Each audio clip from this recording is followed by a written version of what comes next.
Talofalava o talafo le video Samoa. O King Maha Vajiralongkorn o Thailand, wa tuwai nei I saina, ma o ia lulu I tupu mai Thailand wa sia saina.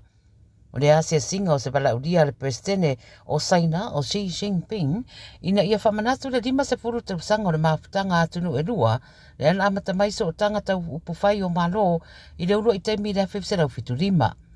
Ai roe le BBC se whaamtaranga me le whainga malo a Thailand, o le malanga ane o le lato tupu ua atangi ai, ni lo loto so o tanga wha le wō, ma marienga o lo wha asoa I le vāo Thailand masaina I so o se tūlanga. I Beijing o le Aasia I lai le tupu malana masiofo, Queen Suzira, nisi o mata anga I longa I te tonu o saina. Ta ua le atari malo le taitai o saina malona wharetua I se tau mawhtanga mo le au malanga. O Thailand o lo ave peo se tasi o paanga wha Mediteria Amerika, pe ita ia fōringa ua wāwala lata lava le mawhtanga masaina, a wā o saina fōi o le paanga o pito te lelea a Thailand I fe whātaua inga. Tanu mai lava le masino se tema na amata wa ai e tangata e au mau I Jeju Island I kore I saute, ni tamai a whiwhia fōringa o ni tanga o le lauti saina o tafta wheane I o na ngatai whale, mai na waso esueina, na ino ai o loo au fiatu I a whiwhi le wala au le ketaman, a whiwhi le foil, matusi ai o le ti mai saina.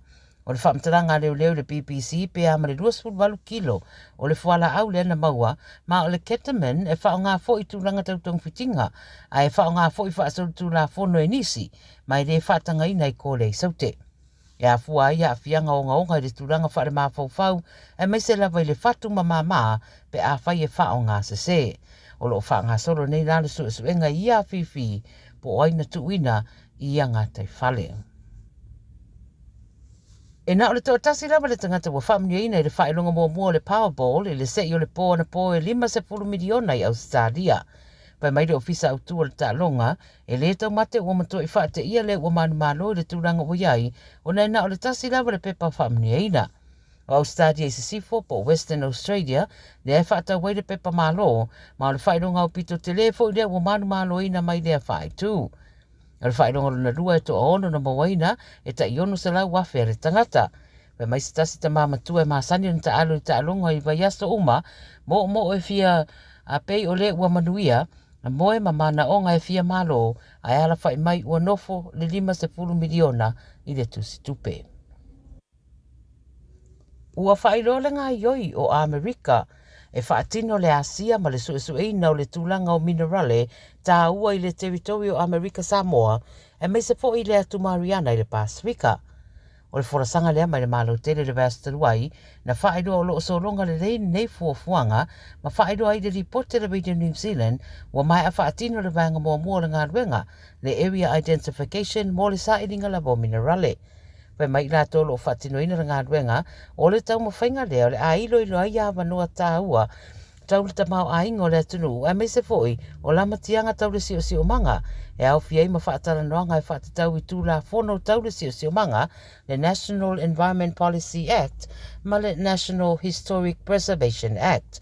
Ma whaelua a whai e rei o na whaatino le ngā ruenga, e ono maua I se pesoso ni tau tupe tele mo le territory o Amerika Samoa.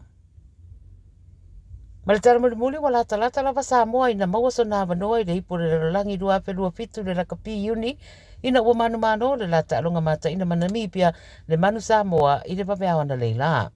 O ai o le ta'alonga manu Samoa e 2 Namibia e valu, ta'alonga na whaia I le 7 Stadium I Dubai. E tale afa o siri Samoa sfuriwa le reai, ma o siri ai nei la Samoa le ta'amulisanga I ai e se fulu. Na soruru le basta fo le ta'alonga whaai uma Belgium, le fo'i le iwhaia ina lava, ma e iwa ai o lo iai le teminei na ua malo fo'i I a Brazil ma Namibia. A whaila e malo Samoa I Belgium, o le a mautinoa I loa malo nā wanoa le ipo lalulangi lua pelua fitu, le whaia mai I Australia. O si koa le manu na maua e Jonathan Taumatene, le Trail a Kiong, ma waafau ese a pelu maliko, whaapea maa a Jacob Umanga. O mata I tūfo ele o tele lea ta'alonga ta'alusia I manuia, mo se awanoa le manu I whaanga tama whawa malo I le ta'alonga o le Lakapi Uni. Tala ia le Radio Samoa mo le nei fo iaso, manuia tele le whaaiunga le vaiaso, whaasoi fuaia. Ua na o le Radio Samoa se furulima iwa toru a mo, e tautuaina o e ilangu ngana, fitu aso le vaiaso. Ese Faiva ole alo alo, ese Faiva ole moana. A fai e tapena e tuli atu, tau taimalana o fai le muri. Beta Drive Doctors, ile tau longa fa tau I mangele, fa pea manrua. O le vaenga o so ngase pe amana o mia. E fa tino e fo I matui pui o le whana witi, o tui pui le COVID is full river, mo I lato is full on tausanga malunga atu. Fa pea matui pui o le flu. Pala au telefoni, 255-25 mo so wanoe fa tino ai nei au nanga. O fisa fo mai mangele I taftafane o le McDonald. A manrewa I taftafane o le Faletusi po le Public Library. Beta Drive Doctors Clinics. Avia maua sosa, Omega ka, Diana lowi moa, Omega ka, Sabale tau mofie, Omega ka, Fili mai loile Omega ka. Omega Cars, lua selau Kemetis Drive I Manukau, po le telefoni o iwa lua fitu 5 tasi lua. Susu mai manukau ne, Omega ka. Malole keisile Omega ka. Matau te whaia ni fo aroi le aso lava I te whio mai ai I le Shine Dental, ai e inga whaapitoa. Matau te salia le Afterpay, Zip, Q Cards, whaapea Wins Quotes I le Shine Dental. E whaia fua whaatalanoanga ma le ACC I le Shine Dental. Le aise tongi mo whanau I le bao le se furulua I le se furuwalu tusanga I le Shine Dental. Talanoa mai le tongi ino le whainga o nifo I whaunga ai le Zip, Smile Now, Pay Later. Le aise tului I le Shine Dental. A whio mai le 575 Great South Road, Manukau pe bala aule lua fitu ono fafa, lua fitu ono fafa, mole Shine Dental. Awani MC afasala lawa tu sa Radio Samoa le tamu sanga teto fitu ale Malisi Pacific International Sevens. Ile aso se fulu male lima o November. Maile malanta alo le Manuka Rovers I mangele maile iwa le taiao. Luas fulu au malo losi o le afina wina le champini o le nefo I tau sanga. Malu au mai Samoa, fa au mai fiti, mai si au mai New Zealand. Le Malisi Pacific International Sevens lua afe luas se fulu male lima. Awani MC e lunga le YouTube o Radio Samoa tasi lima iwa tonu abo. Ua mawhai ona awina atu nei whaasala launga. Ona ole langolango malosi ale Drive-On Construction Chemicals. Whafsota e nei loa alithia whamuina I le olua tasi o whalua tasi 5 Le G-Manor Wholesale Autos tuatu si Loa Valu Atkinson Avenue o Tahuhu. Vili loa ngal malmana tai ngal malmana I le o valu selau found on lua ono lua tasi.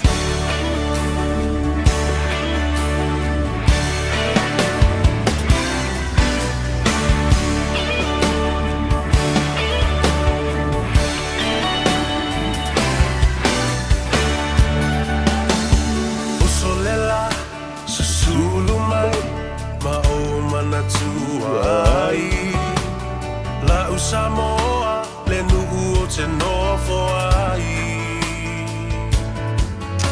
Pe whaapewhea, na ngalo atu o I le vai. Samoa, o le penina, o te fia I ai. O solela, susulu mai, ma o manatua ai. La Samoa le nu'u o te nofo ai. Me whaapewhea na ngalo atu o I le vai. Samoa o le penina o te fia I ai. Hangi mai se matani, se momoli atu ai. Lo fai la Samoa matalasi. Hangi mai se matani, se momoi atu ai. Lo fai la Samoa matalasi.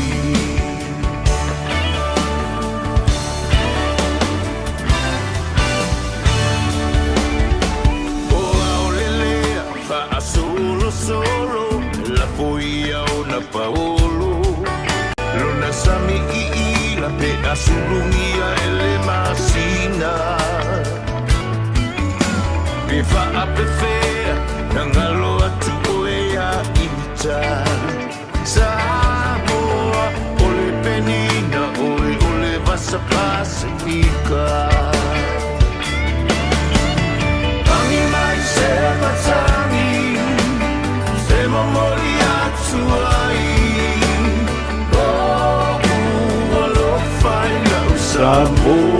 matalasi Lagi mai se matani Ema moli atuai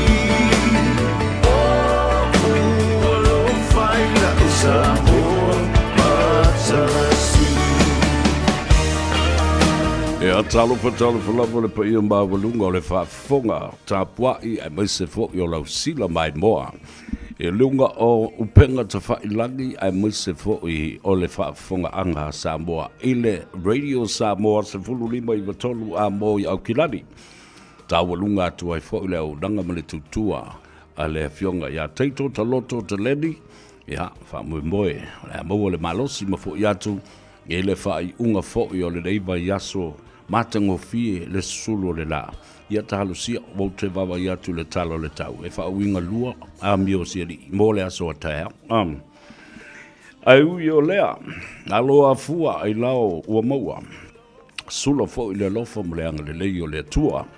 Wa te mai lo tau sui fua ma se malosi o le au onda nei. Ia le wha utatu tui whiloa ai. Ma oa i whaleseu a sao i maa o mali e. Ono le anga le leiba le lofa. Tau muri pēr o le atua ia te oe maa. E oi na tātou winga ngatā, whai ngatā, vao ngatā, ma le whaalongo tatā. O le anga le lei o le atua. Wanda le tu la fwa ia te oe o ha unei ma i tātou umba. Po whea lava tawha le larolangi. O lo no pia iai ia le pa ia maulunga ma le mamalu o Samoa. Sa o fa la le le tua. I lo ua lofa ma lo wanga le lei. Wa e fa tafa ai ni au vale. Ia ma ua fa moe fo i le pe au langa vale. Ia a wale soifua ngalue, le soifua tutua, le soifua au auna. O lau fa nau ma lo atunu. Ia o fea fo i le aso ma le tu aso ma le taimi. Ia o i mātou i nei au kilani New Zealand. I le ofisa whaasalalau au tū, o le nofuanga le Radio Samoa. I manu kaunei, ua se fulu ma le tolu minute, ua te ailei tū lai wha. I la sfareile le nei, a se fulu ma le wha o le masina o Novemba, o tātou tū la lata fo i ua afa le masina. Ia o tātou tū la lata fo i le whaitau waso a wale kilisi masi ma le tausanga fau. Ese le anga le lei o le atua o le savalinga a le atunu alana whai ngā malanga e le nei fo i tausanga e oi na lunga la lo toso i tai toso i uta se i lunga ma se i la lo ia mea o lo o fesaua i nai ma fetuleni mai le so i fuanga nei ia a o lo o anga le lei le atua ia e whai ama le pule wha so i fua le atua ia le maliu ma le ote o le usui o le whono ma le tu ua o le malo. O Faiva whai to tasi le nao le atua. Nā te au mai le tangata, nā te toe wha fo i atu fo i le tangata i lona ma malu malona awhio anga pa ia. Whaftai le atua, a malo i lau pule whaasoa i le soifua o lau atunu. Leo o lau lua whasina whai fo i le aso buri o le nei vai aso. Tā walunga i ai mga Gagaifo i Faiva o Samoa. Po whea le atunu o lo e ai. Ia, vi ia le alofa ma le anga le leo le atua. Lo tātou atunu upele i Samoa i ona lau whanua ma ele o lo whaamuli mai ai. O tātou te tai wha le malo. O tātou te tai wha le ekale sia. Ia e maise nei o tātou mātua. O wō mai masani o uso matua whawhide ma ainga e fia. O lo tapu ai mai. Ele aitau malele a Samoa. Iona tiute mo na Faiva alo filima. Ngā Gagaifo Faiva o Samoa le nei aso. Ia, matawa lunga ai tiute hei futia o sola. A o tātou, o le aso o taeao. I tātou tutoe o mai fo. E palu le lei ia le tātou ava. Ia, le swa lofi. Ma le lofi sa o le atunu. Se momoli ipu le aso o taeao. A o le so, whamalo whaftai. I le atua i lona anga le lei. Pui ai lo tau soifuanga lue. O le alaba le tiute o Faiva o le ngā taifale, Faiva fo i o le vāte tea. Ia, ai maise. O Faiva le tua vau ma le tua sivi. Ia, e la langa ai le vau. Mea nai whai e tātou i Samoa, le ua vai atu foi. Wa kau le o ngisi le vau. Wa tau le o e whao ngā o tātou ele malau whanua, lanu lau ama ma le matangofi, o le koe fi o gisi whaingi maumanga, a leo te whai hatu. E le ai seisi au wala au mai ai ia le tūlanga o le whae a ina o Samoa. I lona te mau a inga, o tātou ele ele. O e tuu mea i le ele ele, o wha to anga. Le sāra tātou māsani le mea folo subsistence farming. O le wha to anga le tangata lava la tau i e whawhangai i anona a inga. Ma wha putu ai tau mawha ma mea wha pena. E te tau ana tātou toi fo i ai a o sui la le anga ma le tū. Mechanism and also commercial farming.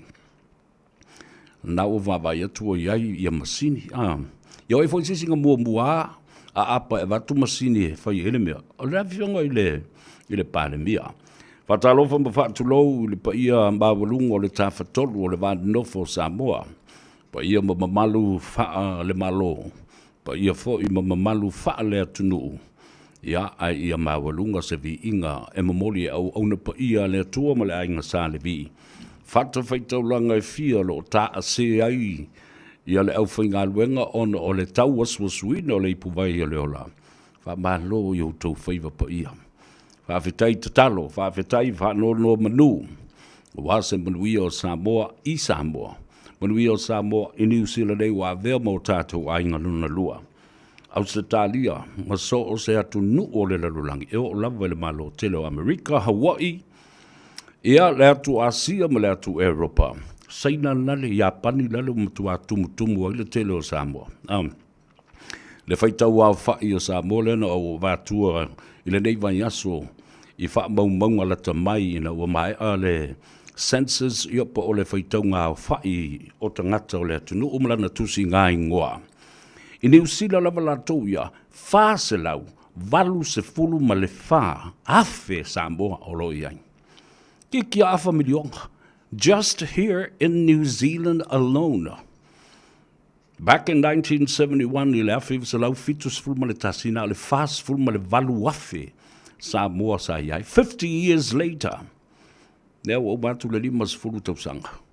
Aia se wawa aila i le whangwhanga o Samoa. Pea le whangwhanga ua meo paa voi.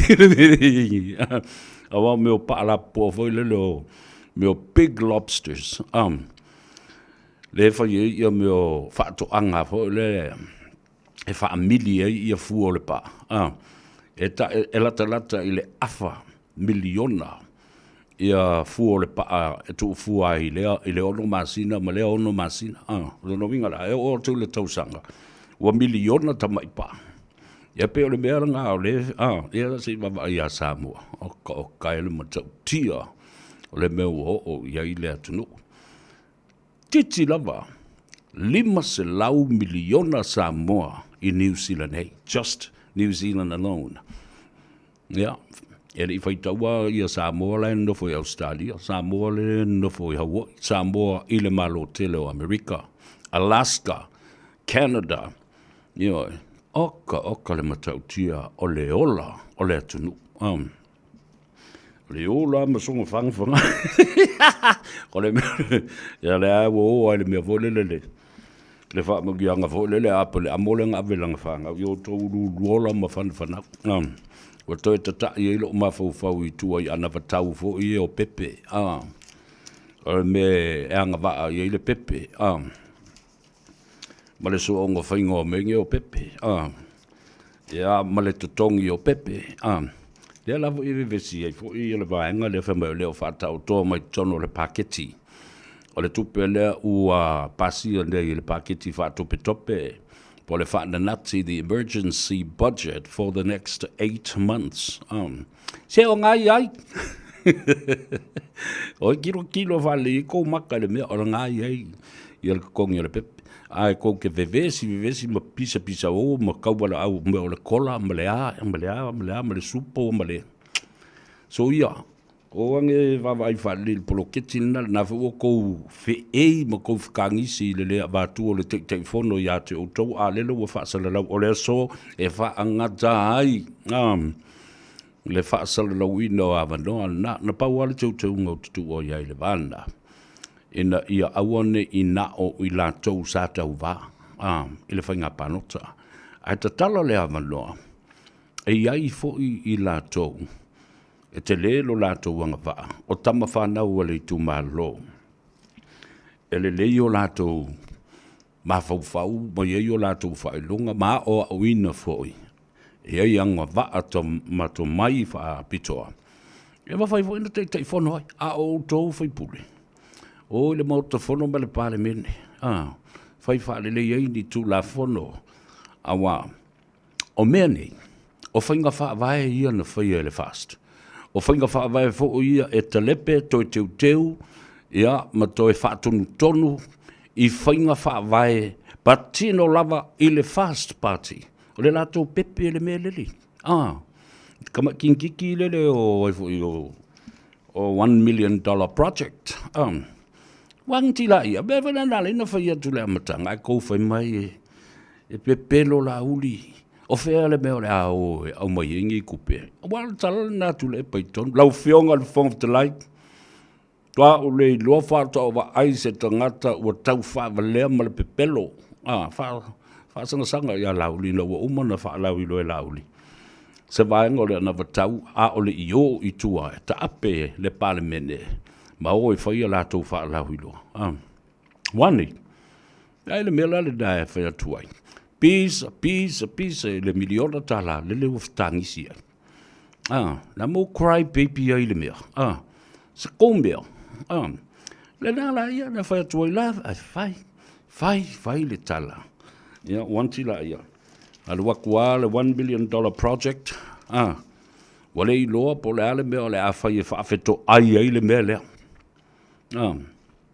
Wale se senga e le tusi e tangata meo economist o meo le anavatau. Ia ma le tusi e le awali i le o le au bookkeepers o le anavatau o le kola ma mea whapena. Ngā o kufa ngā kupea. Nothing to counter this $1 million project. It's now operating and now updating and upgrading to $2 million. Tala. Ia, whatalofa ia, I lau fionga, I le li parimia.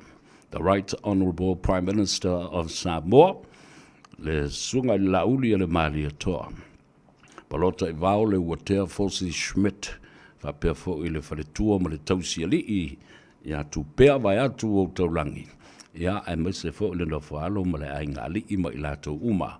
O lo lato lipo ina, auta whaa, tua fale, luma fale, le maota, le lao ai ma le tupua, o lo o wha o pea ai le ngase, le sao le fionga, I le ali I parimia. Talofa Prime Minister, malo le soifua maduia, I lau fionga, malo fo I le lava pale, malo le ono sai, ma le wha toa toa.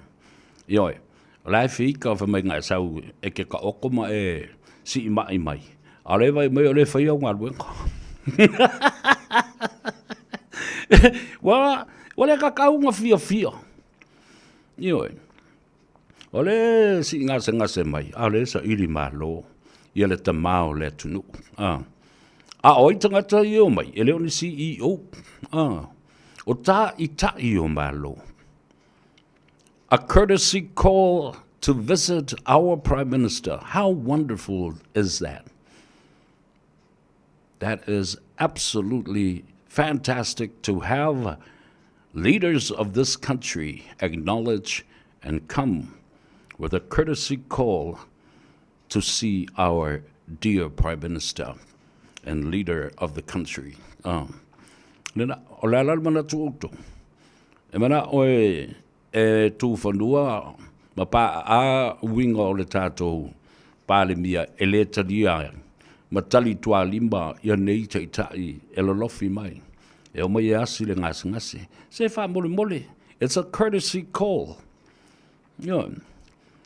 And a courtesy visit.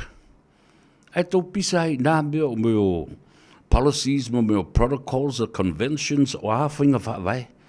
Ma lo, o le boss le I nei, o le pule le I nei. Ala le nao te whautua I nei lau o whionga. ile li pale mia mo le te ta yo le tunu le tama la i titi o le tunu ele a ko se on se ful kausanga le pale mia sili ona televo i lona vai tau alo fangia yo fata fia se i malia i uma ia meo whainga whaavai nai na whaia tūle epa malana vaianga ina ia tala whea ngai ma tala whea unga ma me mana na o iei lātou i lo lātou fo i vai teimi o tūlai mai se o kou koe o mai whaia kou isi kou whainga whaavai take those policies away those protocols throw them out the window a iei ni me lelei tā ofi ma teu toi tapu e lelei ia lau ola ma lau usi au ni mea na whaia e ilo ai i lātou vai teimi. Wa ai le sami ki o akale ngale kongi ai ma whaatawhea pe li ai se i lele a koe aplikia mai kua pā Yerusalema. Wa o le mea le nai whita i tele tangata nei. Wa tula i la uli ma wa mata o na ta sui uma pau o le mauta. Ioe, toi whaatulanga mai. Whaasa o le lei. O lou tai au le nei. Whai lou tai au. Ioe. O lou sao le nā mōle no manai. O tō wawai i whainga whawai na. Ia me se le whainga whawai a siari i lātou ia. I le vai teimi o tui lepa. Wa le mo whai ai o na toi minoi. As long as he holds on to the power for the last 40 years and 23 to 26 of those years, he was the prime minister, selfish and greedy, holding on to the power and unable to prepare somebody else to take the baton and the torch forward. Number 5, musu. Ava ko ia le atu kopo o lo watali I whalenganga. Wa ia se siwa e tapena wa o le whailonga leo le tai le lei. Wa matua o na tausanga, wa tau na matua I malana tō wha. Wa ia tā pena ai ma seisi tangata. Seisi kapeteni e sau e tū le whiuli. E skipa le saa o le atunu. Awha ko awha mai au. Mea papastui. No one. No one. Le ai seisi e angava. No one is worthy to take over the reins of the Prime Minister. Talo whai le vai maulalo. O whai le vai maulalo, le mtua maulalo al mena vai ai. I le sunga lauli le mali atoa. O wheka kuka ke a maka ma whai tu lo le mea. Le so, le a maua le tala I winga. I le tulanga no o i le whaamsinonga le la, pena o pele ai. A le a whatasi mai le sui le radio Samoa, mai ia pia. Le fionga a lilo mai ava maina vai. Se au mai se tala si tātou whaalongolongo iai. Ia, ona whaatalofa lo lea ma le whaaloalo I ta māma tina mātua o le atunu. Tua a sina, le lau au sina, e le ngata I mauta malawa e whapena fōi I whale o tangata mātutua. Ia ma mauta ngase olo o tauri ai le unga o le whala. Ia, ona o ngase o lo whianga iai whalefu māpusi o tō whanga, o le tatalo le I atau sa vea. Pesita, se yuli. Ia pai atu a ao whaamalo lo le tātou mataisili langi. Ina ia tafi e sea ai ti ngā ma wha le tonu o le tino, wha fo isia ma wha fo wina, le soifua malolo ina. Le soifua ngalue toe wha tino ai au tiute mau whaiva ae ua whaia ua le ai. Ona ua pula la ngoto le soifua. Enjoy your retirement. You have done well. You have served your family and served this country or Samoa well over the years. So enjoy your retirement, your pension. You know, le tai ka alo le lei kupe le malo o au tau tupe. O tau sao le nai lo tau lava retire. Malo va tai ya tau tamam tina matutua. Ia mau tau foi talo sanga o tau ngautuli ai matuli vai I le tua ina ia manuia ainga. Manuia te tai o Samoa. Ko sa pele anga mi o nga isi kai ai whamanguia pe iai. Lena, ta uotil. Nā le aki ngu ale mele whai whapeta. Ka whi isi, kamaringa isi, savage. Yes, I'm pretty savage when it comes to le whasoa and telling the truth and presenting the truth. Le ai mase me alo, aluatu sao ato ale mea, aluatu lumba o fōringa, malau whaalonga mai, ngā pulele oe pofe oe valu, pe valu lo kuri whaasolo mai, runga alua ngai pāk ngai kua, wafo e mangeso lo sia mio, pe e whanonga atu, oi e maua tolua u I mea ne li I le tala noa mai ai.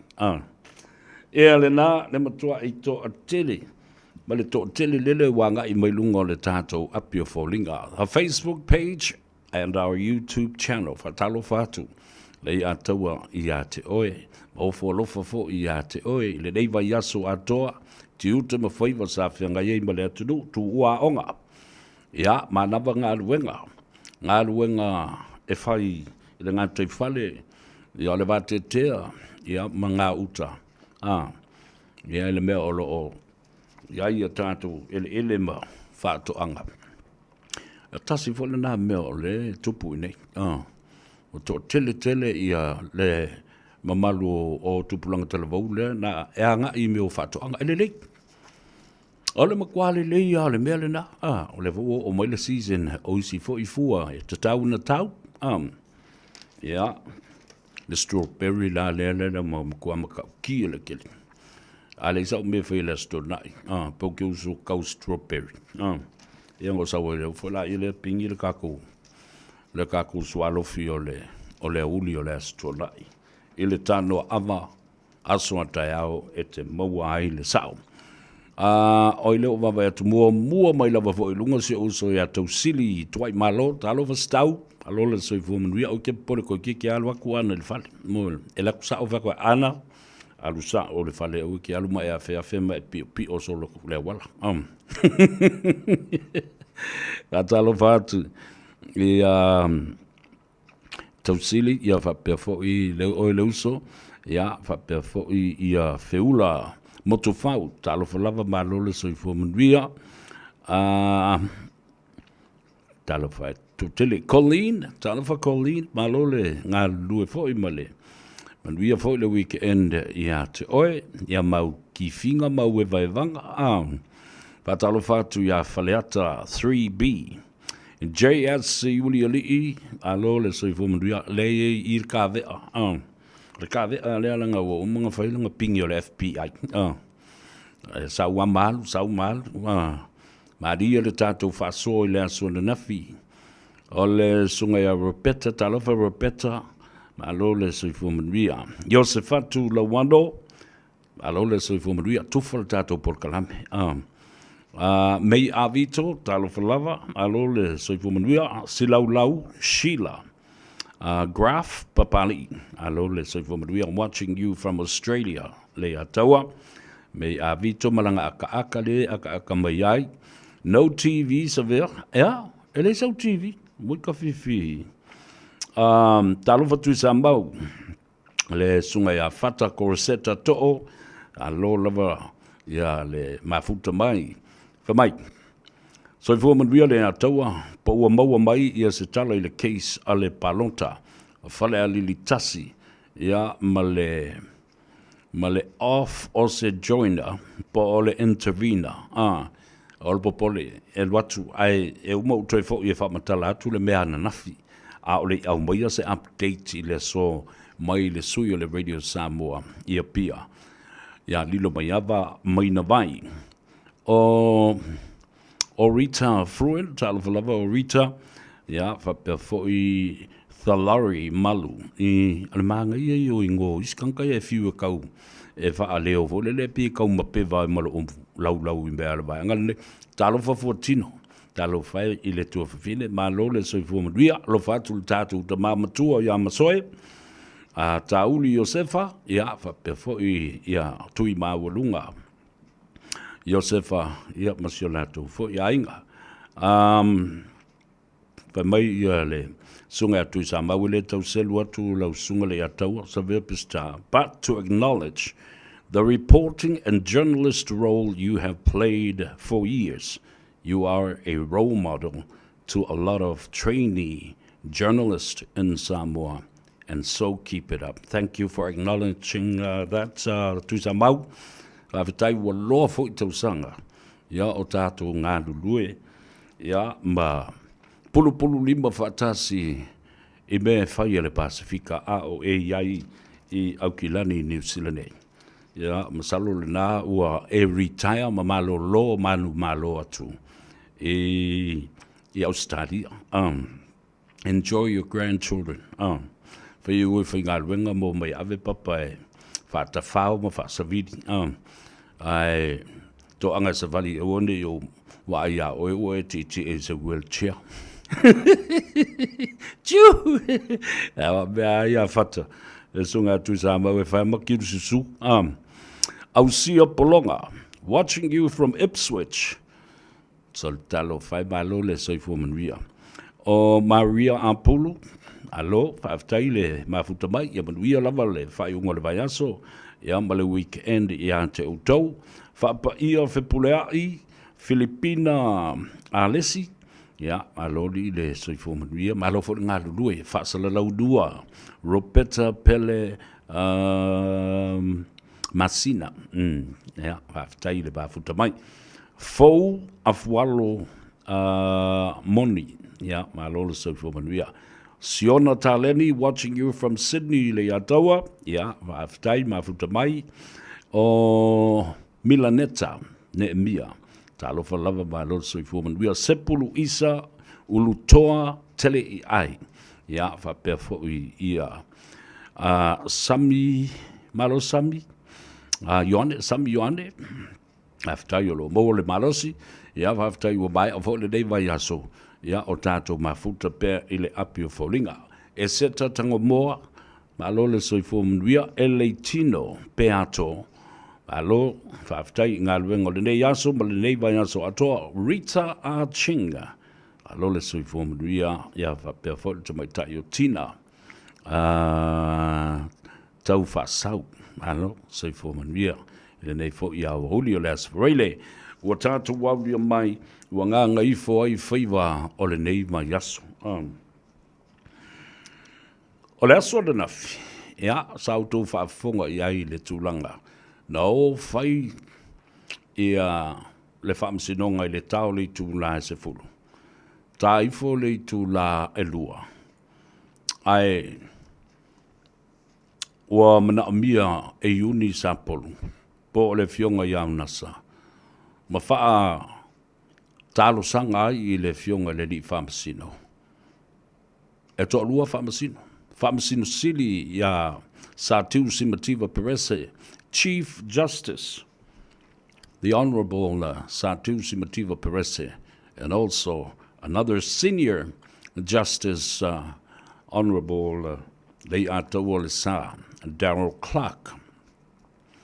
And then I learned of it away. Ia le whamasino.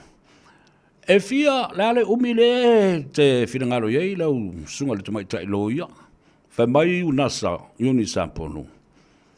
Lima aso, ia e whamole mole. A whai mai le talale, a le whamasinonga. A li whamasino sinia e toa lua ma le whamasino sini. E le ai. O e malolo koe o mai kai au, ka koe pingi whalei. O le taimi ua wala au ai ia le moli mauna lai. Ona intervene le vaenga o le hero pipi ma la tulo ia. When they intervened, the application was granted. Wa alu le tarusanga, mātou te fia whaalawe lawe, ma fia awai o seisi tu, e tolu iai tu o le whamsinonga. O le fionga le sui pandemia, ia toi lupe, o le afionga ia tui loma, o seisi fo I sui o le HRPP na tabo e lalo le fu o le HRPP e te ua whaia ina. Lea e momoli ia le tangi. Ma moli anga whaasanga le sui pandemia. Ma le minsta o ngā ruenga titele le malo. Ai le liu fo I toi lupe. Ma momoli mai iai ia meo counter charges and petitions. Ia ua maali dia lo I la ua. O le au I tua. teu le tu malo. Establish peace and harmony within the district or within the constituency. Ai la, vaenga na tutupu mai tu o me nei. O la munu ia ina o sau ia la vea o le FBI ma mai le pepa, whamai. Te loa oe papa sa vea. Ia wale o le mea nai whaingo ai o la vea. Mai papa. Au whakwea o whaisau papa. Ai whai mai lo ma le talale. Ale vea. A leo te whaalonga atu nei. E ai i le talanoanga sa whai i le vaa. O le fionga atu i loma. Ia male tō whai a namulau ulu. Sami leota papali. Felt la le mea mutupu i whamailo ma le tala le vea. E fōringa mai. O se vaenga o le talanoanga le nā sa whai i le telefoni. I le vao tui loma ma namulau ulu sami leota. Na pu e ina fa soli tu la fono. Illegally recorded by namulau ulu. Oi namulau ulu? Sami leota papali o le sui o le HRPP. O le sui whaipule o lea ua toi manu malo mai. I le whainga palota. Na malolo ai ia le fionga. I le sa avea mafonga ftelai o le pae ingalo na sfulma le fitu le sunga le pali tele li o ta eu ma se pa. O whakuro le vea, ea. Ai whamailo ma le tala le vea o le mea le na. Lea la ua whaonga nei. The illegal recording of that conversation that violates the Privacy Act and the privacy of Tuiloma. Ai, o la tau e o mai le pati e tasi, le vaenga whau whai o le he ropipi, e pui ai a te tau o tangata, le ala le a ia le o soli i, le a ia tu tō tasi, e mamalu, o le tamali anga, a o lea ua whata whea, ma whaalawi loa whaalawo i tele. Le ale mafu anga na laio na pu e le mea le nā. I le whaperetania, not only it violates the Privacy Act and the privacy of Tuiloma, but it also violates part of the Privacy Act 2006, a New Zealand, la e base for Yema Samoa, to use it with the intention to incriminate or implicate. And this is malicious intention. Malicious, onga, whauwhaunga. Ina ia tausalaina. Se tangata i le pueina o nei mea. Audio recordings. Whawhaunga le leitsa mua le mata upula nā lena o wātua nafi. A o le au mai ala se tātou update i le so. Lela. Wai le mari o mea dei whafonga li i Samoa. Wa tulei mai e sam ia le to whaia namula ulu sau e la unga. Sau e whailau mori mau. A ua uma ona tusi mai ia namula ulu leo ta sami i le whaamsinonga. Ina ia whaase e tuangalu ai lana mori mau tustusia ua umona whaatautoina a sworn-in written affidavit. Waika fefe, mori mau tustusia ua uma ona whaatauto ai. Saini ai. Ai whaatu le whaamsinonga. Lala meali ua le ngangana mai ai. Awa o leo ua umana ave sapina mai le moni mau. Walwatu ai ma le warrant of summoning. Sai leo, le saman, leo o samania mai. Lona winga, tu sa a samania oe. Wa au mai oe, tai mai oe. I lalo le tula fono, faa malosi, e le aisa wa ia tatau. E le mawhaio na ea toi whapea, O e langa o le ila ua ia te tau a o musu au tau tala o te musu. No. No, Jose. No, you are now subpoenaed and warrant and summoned to speak. Now you speak.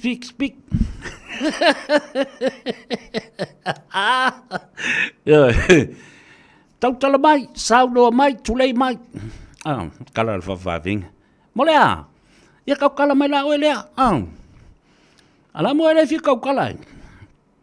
Whai mai o langa o lana ia te tau. Le ale tali ia le whamasino sili, ma le whamasino si nia. Na whai ai. You don't have that right now. Your right is not being protected. The reason why? Because we do not have and practice the Fifth Amendment of the United States Constitution. Ole vaenga lona lima. Ole a ia te tau le nai whao ngā e tangata Amerika i le lātou Constitution. I le lātou mata upu ma le tūla whono whawai. Lea la wangalo ia sa milolo. O ia. Wangalo ia na bula ulu. Wa makwale ia masanga ia kakau i le mene. O la tai au. Ngai saura e whailau mulmau. Talo whai si whai pule. O le ale me ua mafua na le fia moli mau ia. Langa foi wai loa le ne namla ulu. E soli tu la fono le po eina o le audio lea na nofo. Ma record. Mai e iai le mata upu e whaalave lave ai i le whaamasinonga. O le ata uai. O lau recording le sawhai. It will be inadmissible as evidence in the court. Wana i loa le leia. E re ngata o le soli tu la fono le pu e ina. Whaanana o le tala noanga. Po o se tala noanga. Ia, ai le ngata fo i le nā. O lo ta oto ai te tonu. Ma le mata upu lea e ta o le hearsay. O lo na winga, e le ai se wha mauninga. To e le tali e ina la ia le whaamsinonga. O le pu e wha soli tu la fono ina o se tala noanga i le telefone. Wa tili ma mawhai ako maa e kau I tau au ma le papatua o na mula ulu. It is a burden and a heavy load upon his shoulders. Ia alolo ma na mula ulu whai mai. Ma le si mea. Ka mole mole le whaamsinonga ma lua fionga I whaamsino. O la umoli mautus tu sia lea wa umo na whaatauto ai au.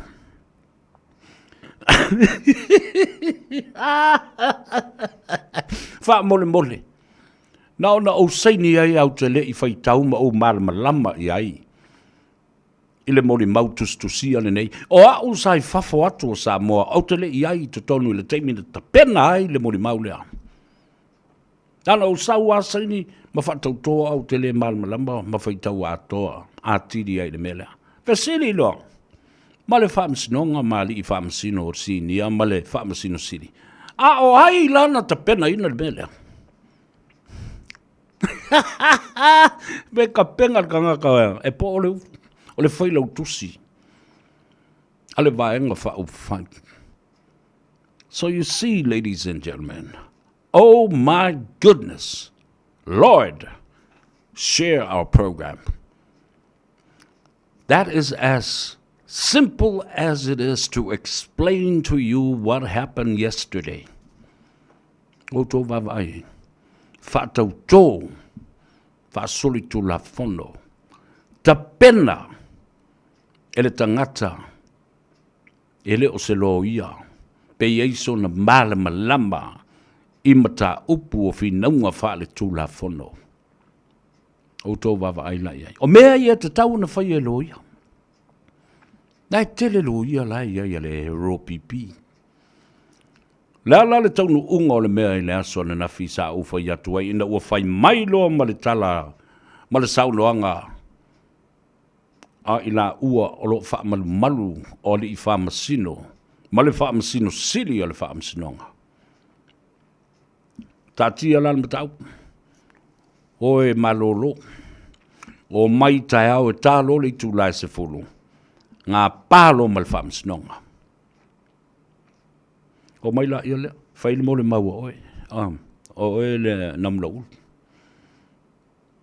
A le asu su e atoa, pena whaafena ta pena, e le whailau tusi e le iso la maana malama e le tula fono. Ma whaia le mori mau tusia, toe whaatau tō ina, ma saini le mori mau. Le ala le na lai ona apalai, ia le vaenga le hero PP, to be part and a third party to the court case. The petitions between Tuiloma and his brother. Le fionga ia toe lupe, le sui parimia, ia male minstao ngā ruenga te tele le malo. Infrastructure, public works, minsta o wafu mawao le tunu, minsta o malai wa lele, le tunu. Ta fifi i le tele o nei mea ua a. Wha murianga e tele ua tui nātu le malo, ile i tū malo whale ali li tas. Toi whale ali li lua ifo, toi nofo ai malesi tofi minsta o le kapeneta. Tasi whale ali li, ai lua minsta o lo se e iai. Ai se tū malo, mani tangata mani ngafa o le a inga o lili. O le a le tu matila ma fia ma pati fa madianga ma le matu pala ua to le fainga malo le fa tu le tu Samoa tasi ma le fionga le li parmia ua sapi ma ai nei dei tu malo fa le alili okay le fo lana ngingai ina ua mana nao male manatu tu le epa mali mongi male hero PP they have the goods and the evidences to present e oti ai I le sui panemia ele mafai nei na ave tua le tangi a ole a le tala tu loma wa lofa ilo na tu malo wa lofa ilo na uso amin star wata oto le tofi tono le tu malo. Wa lo lofa I tangata le tu malo. Malo la tupu anga ia maua le file mo. Ai la le mea le fai le to ina lea. Wa apalai e mana o talepe le va. Awana iai se file mo.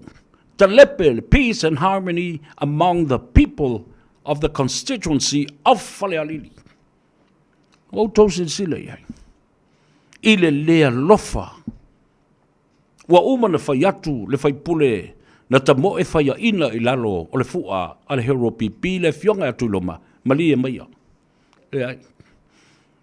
Na fa atu atu fo I lea malelo I atu loma. E te ile application dena mai nei e. E le hero PP matu le epa mali mongi. Rejected it. And object the application. Ele te tau ona yeisi tu o le vaenga leo. E whaalawe lave mai fu ele maa ua mata upu. But o leo wawawa ai, wha mai ele recording e iai maisi mori mau. A mai e pasi. E pāpasi, ai sea, sol tu la fono. Po e whaalilu lilo e au normal permission and consent. Ale fionga I atu iloma. The goods were stale. They were damaged goods. The evidence is inadmissible in the court of law. E le whaongaina I whinaunga whale tula fono le mata upulea. Lala, ale mana o mai o tule epa, male hero PP, male mongi, e ta ina atu, mana nau atu le loto tuiloma, ia lango ma wha mua. Le loyalty and dedication and commitment to a political party rather than his constituency and his people, his family. Lona I tu malo, ona tangata malona ainga, maona ngafa maululunga. O tau sisila lai. Manatu iai le ta malo tu lai, pata lepe le tu malo. Ma sofa, faso sofa, mutua ma sofa, ma mare pelepe, le tu malo. Ai ia fa mua ma ave le fa mua ma le tāua. Ele vaenga ma le pāti fa ufai. Mori mau la o Samoa. Fa masino la o Samoa e, i le mele o fai nei. Le alana fai atua nafi, e tā ape ana nafi, e oe momoe ma malo lo ma fau i le mele a. E te tau na o i petesa. Poto moli futi afu e tasi i petesa. So le pule, pe a faito te alo lofa i ali mongi, ona o lea. E fōlinga mai e whasuli tu la fono. Le whaia o se moli mau, whaatau tō ina, tustusia, a sworn in written affidavit. A faito te alo lofa la i ali mongi, o e whaile mea le na ave esel mea, a faito te alo lofa i ale ota. Namulau ulu, sami papali, o talanoa na mata upulea na po, ai longa nga momoi. Ai longa na momoi. Matua i feita, ma fetoto ai, ma fetu ya i whaai, o a poa fo ilele ba ai, mai le me le ilu, mai la kua tu i lisi, kui akulu, o ngā mga vau lisi. Toa e watu e maletali ali a tau sa vea na po, i se tau nu unga tau no iai. Ai tau tele i usu mai le tai au nei. O e ave o mai tua morianga, pe au tau walolofa ia papali i. Awai, tofu. I le pu te le a le na tau elia. Whaape na fo i mali mongi. Fraudulent. Preparing a sworn-in affidavit testimony. Yoi. Ia la tātou te lei lopo, le ale mele na tupu le so.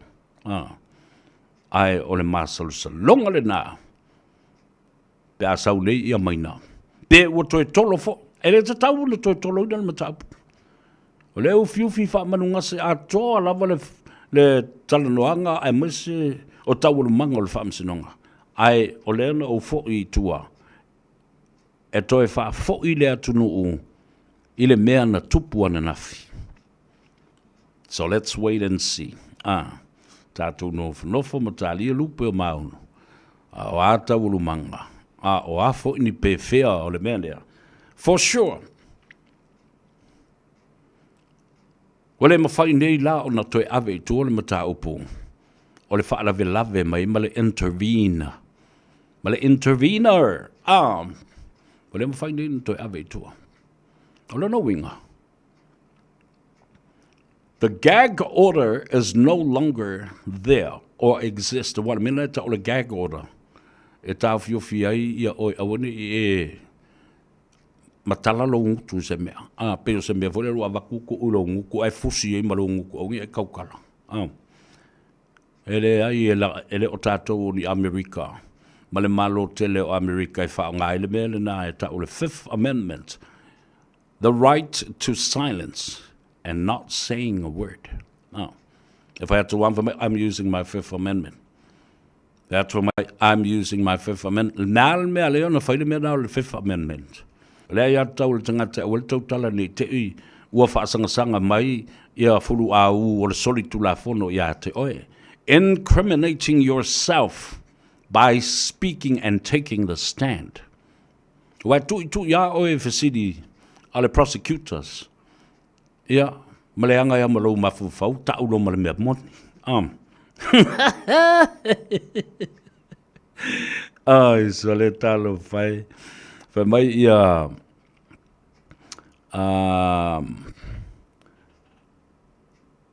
Oyo Mateo, talo fai Mateo, nana. Fai mai love you severe, God bless you from Seattle, Washington, talo fai. Ia, ana sua masi, talo fai lava, malo le ngā lulu ele nei aso. Tina, O tau wha mau, ngā lole ngā lulue, Rita Arching, ia whapea fōi ia sā tūtanga le wau, ta alofa lava malo, outo umalava, ia alu le aso mo le teimi o whaitau ae o te matua, whaafita atu, ma whaapene atu o lima. 2 thumbs. Smash the like button and share our program.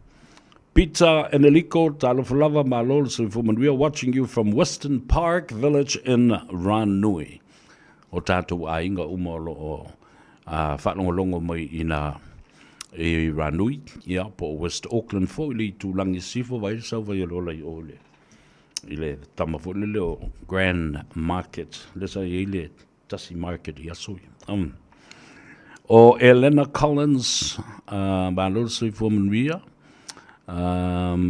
Pefo i le sunga ya Miti Soli, watching you from Palmdale in California. Talo fai malolo se fomria vaftai o ta ele to le pai ali.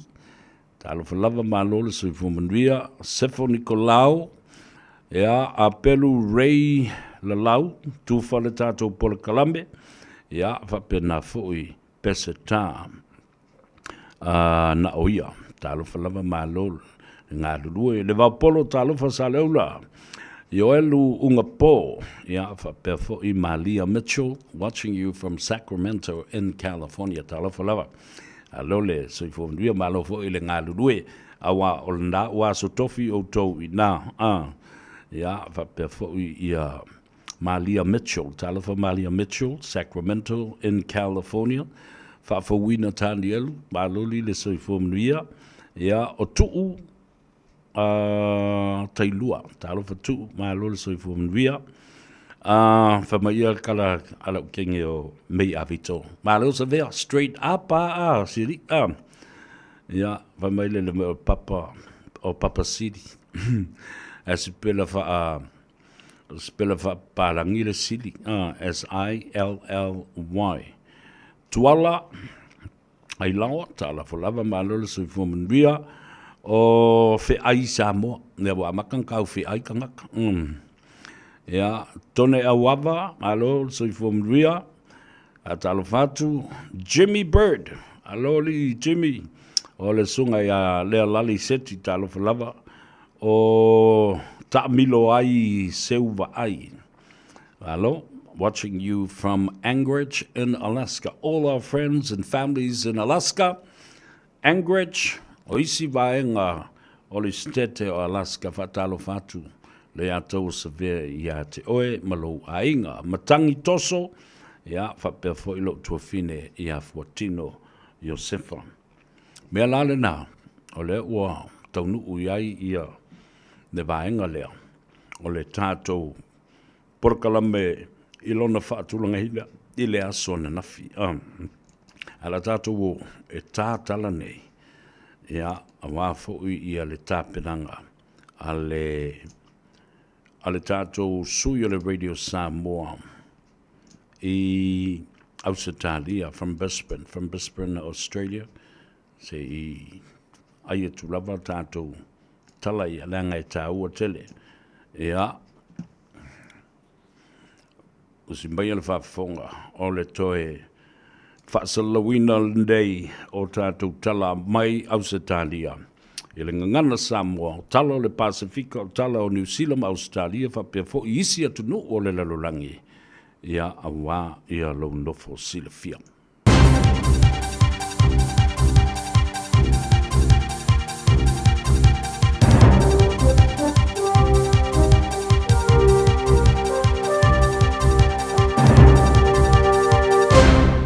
Talofalava o talafo le Radio Samoa. O King Maha Vajiralongkorn o Thailand, wa tubai nei I saina, ma o ia lulu I tupu mai Thailand wa sia saina. O le asia singa o se palaudia le presidente o saina o Xi Jinping, ina ia whamanatu le 50 tausanga o le mafutanga atunu e lua, le ana amata maiso o tangata upufai o malo, I le ulu I taimi le 55. Ai roe le BBC se whaamtalanga me le whainga malo a Thailand, o le malanga ane o le lato tupu ua atangi ai, Ni lo loto so tanga wha le wō, ma marienga o loo wha asoa i le vāo Thailand masaina i so se tūlanga. I Beijing o le Aasia ila i le tupu marana masiofo, Queen Suzira, nisi o mata anga i longa i te tonu o saina. Ta ua le atari mana o le taitai o saina malona wharetua i se tau maftanga mo le au malanga. O Thailand o lo ave peo se tasi o paanga wha Mediteria Amerika, pe i tai e fōringa ua vāwala lata lava le maftanga masaina, a wā o saina fo i o le paanga o pito te lelea a Thailand i fe whātaua inga.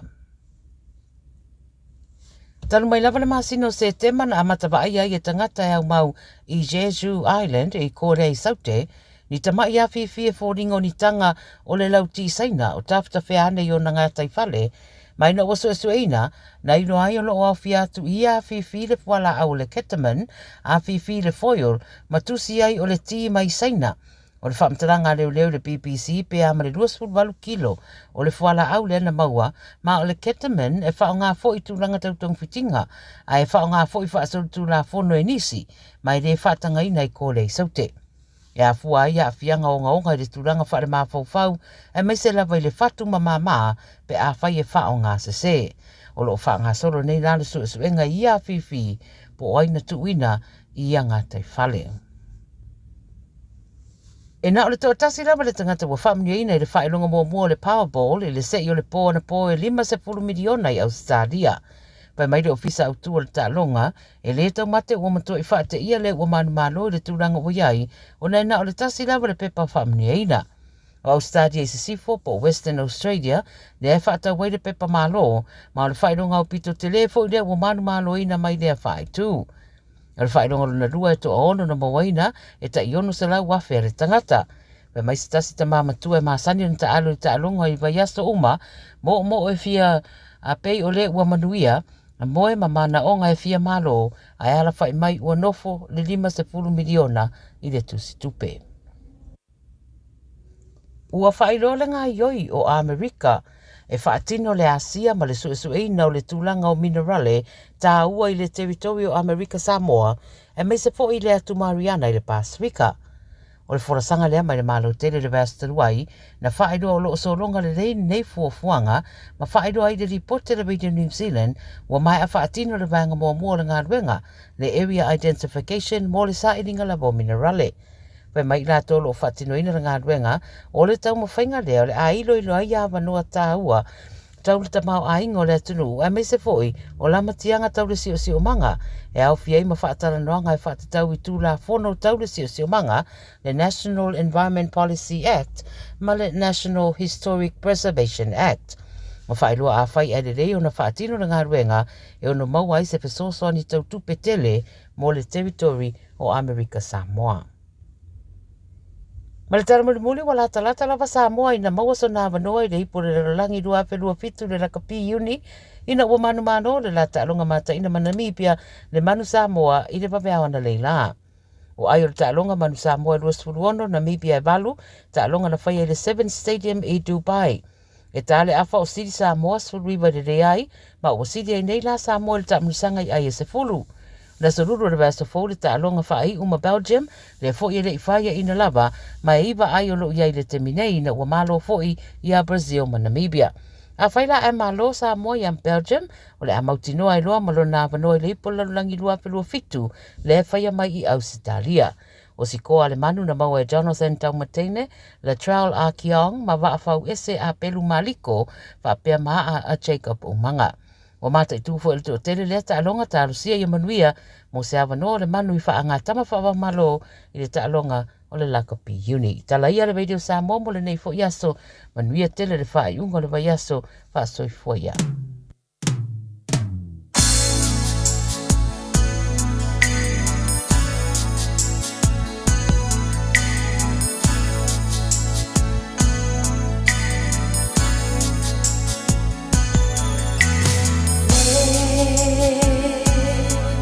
Chào sáng mai ô liu ô hà phía đi là áo phuông nó đi trái áo lên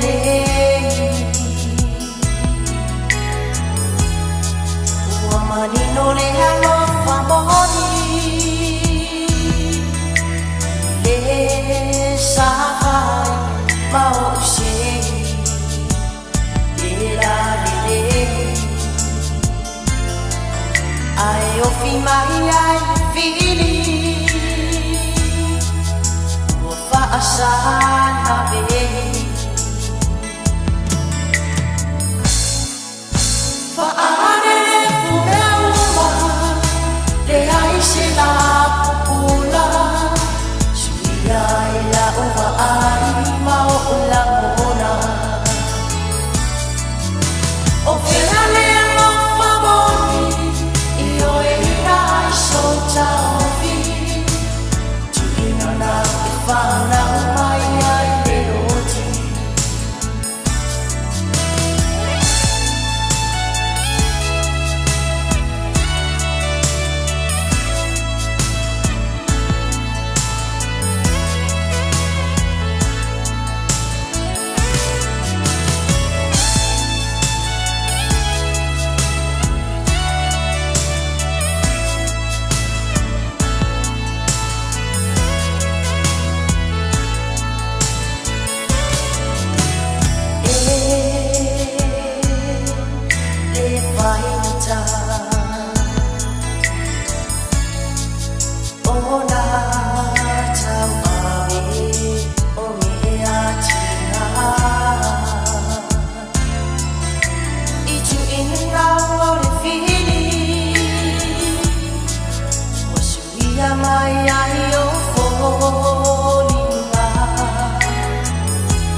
E ole na, whawhiwhianga sui whiwhiloi e tawalunga tuai e tātou telefou. E le Pasifika, ai me se fo i New Zealand ma Australia, ma isi atunu ole lalo langi. Tāpena ina, e le sui o le Radio Samoa, i Sydney, Australia, le tamaitai a Miriama po Mare a Lalatoa. Ia, tālia lupe maunu o lewa e se fau, mau se isi whapoponga, mai le sui o le Radio Samoa. Whatalofa e leu so ia e sau, Jane Moores, mai Sydney, Australia, o lo tāpua i mai ai, o Tofa Moores, ma lole soifua manuia, whaaftai le mafuta mai, ma outou u malawa e halu le aso o lau outou suafa. E tango e tufa le tāpua kalame. O le momos tātou wa vanoa ma le tamaitai o ati, pe o na masani ai i aso teitasi i le auli. Ia ma se tātou li poti fo i mai le tātou whale ta vale le nā. O le Henderson Cars, mo lewa le lafa i puiponga ma le leiti o ma le siu fonga o Samoa. A e anga i ai, a ili tamaitai o ati, wala aulu telefoni, e le eise tongi o walu se lau, fitu tasi, ia po lo wala au e, kuri miska avale ki alo boi, e o e asi atu i latou i le tuatusi, se lau wivas ful ma le wha, Cavendish Drive, e papa toi e manu kau nei. Watalo fai a lila ta fai ia, whapea fo i ia, tam whamaitu mai tai o mei a vito e. My gosh, a vea oka. Se fai ka kala o lau cat. E lua umia. O mo cat mo la wea.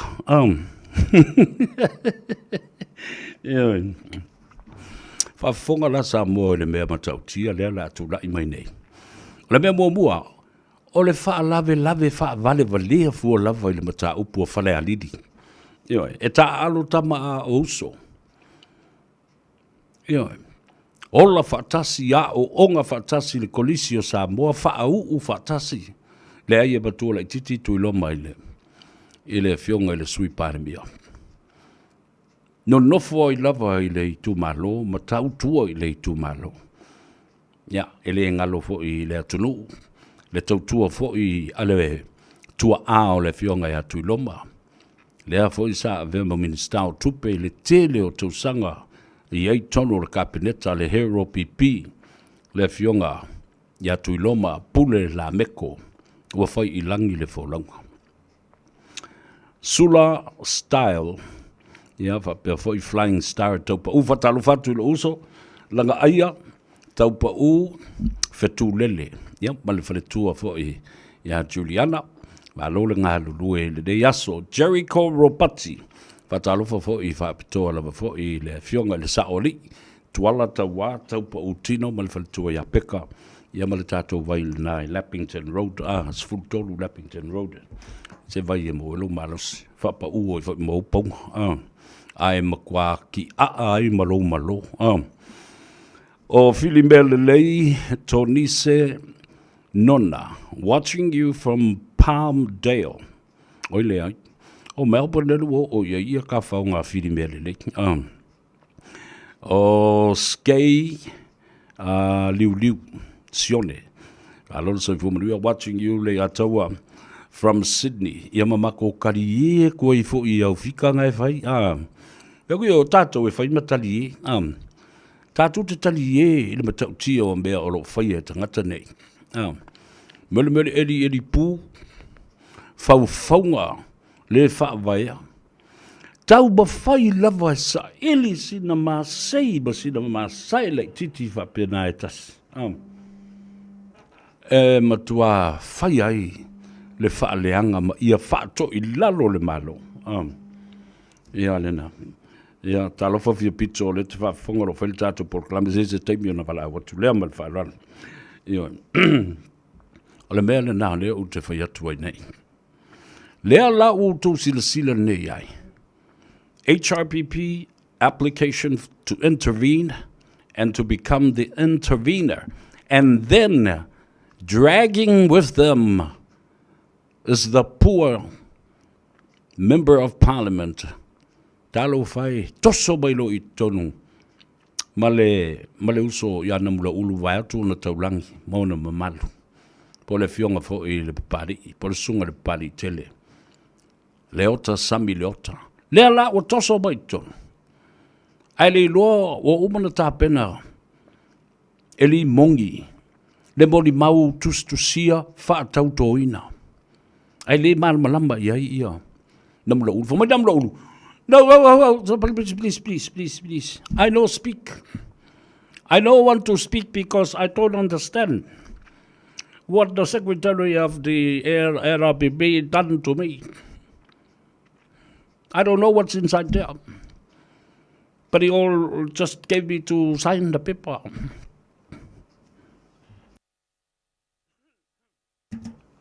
Fatalo fatu malfalo. Wau folo fatu fo i le uso pele.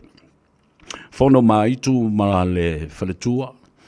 Pe folo no falo ma le aingali i sambo o lo falongolongo ba. Eva mai fo i lunga lau fau malu ma le apia fo linga ma le tatu YouTube. Fa malo tu fo i folo anga fono maitu i lau tautua ma le ngaluenga. Fai pe o le taulongolongo e ala i lau tautua i le talofa fa bo le Radio Polynesia. Ito tonu o le tātou o tunu pele Samoa. And I'm proud to say that. I'm glad that you are serving our people of Samoa through Talofa Famo and Radio Polynesia. O se ngā luenga, na whaavai mai e le a taua sa vea, leulua i alii, Al Harrington tu manwaula vea. I le tele o tausanga umawai, nale ua 5 radio stations, 40 tangata lo ua ngālu lue ai. Le sao le nao le ataua. Whaato a lua ile ina oni ala leo, e whaafeto a ia le lua api po le 2AP mo le tele o tausanga. A wawa aila i. Pea tau tatala mai tangata ia. Ma whaaleanga, tamarianga ma whai mai. E le lopo whena o ngai. Le lopo whena ngā lue ai. Si wawa aila i. Mea lai lo el mele la i titi tele le mele tamai titi malo na mawhau. Wa upuna na la fo li mongi lisi aso. Le lopo wheme ngā o ngai kakanga sa ve. Ai loa.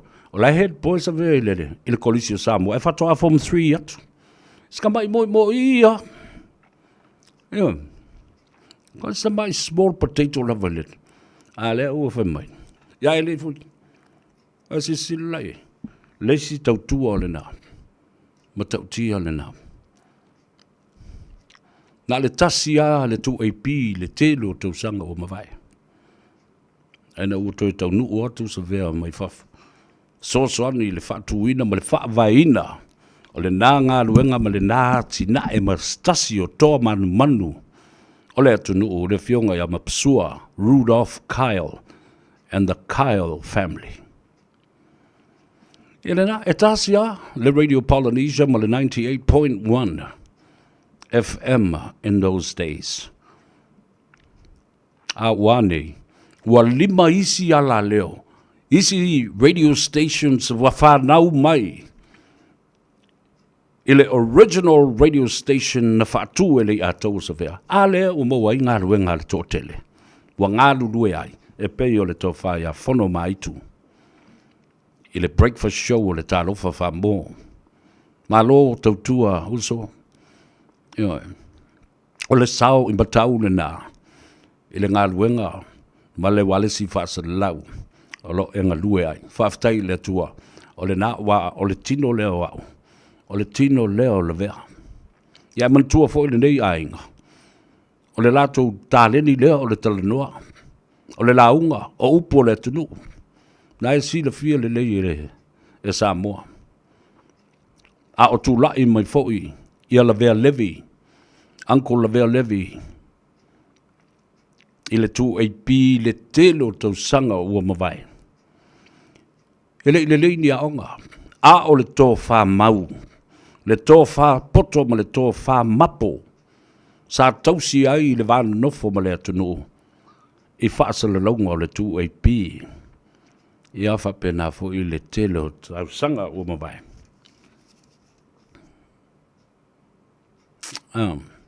Ia le fo ua toe anga i mai ai.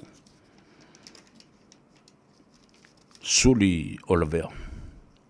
E wha wau le ngā luenga ma le tautua.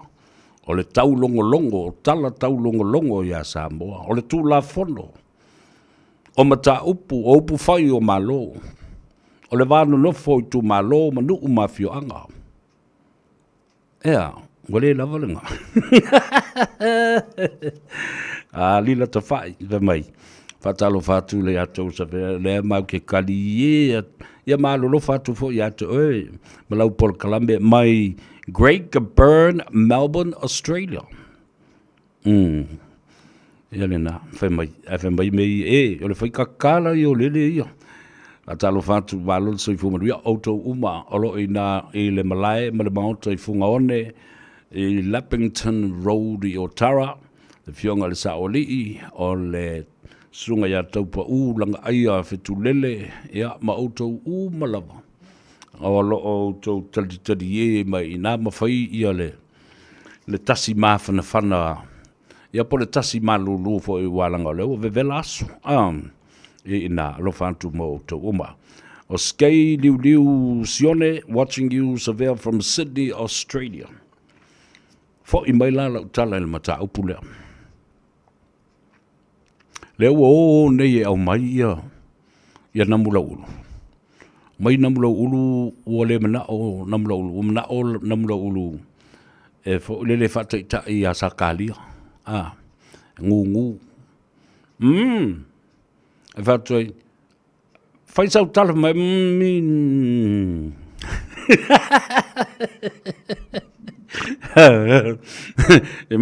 Fa pe mo lu lo mano. Ale wo fa tu nei. Ta fifi. I se meo. Pola se mina tupu nei. Awa ana fa pe tolo. Ya alo no winga e onga le meo o iai. Ale o le na. Avea le fai unga le nei vai aso. E o ai matua i ta talo. Ma ave i tua le tau mataup. O lo o limo le HRPP. Al farve lave. Now these people have been subpoenaed and been warranted and also summoned. Samania. Ma o subpoena o tau fi mai. O mai e fai le mele ma o mai tau te tau ta tala mai. Yo tau ngangana mai nei.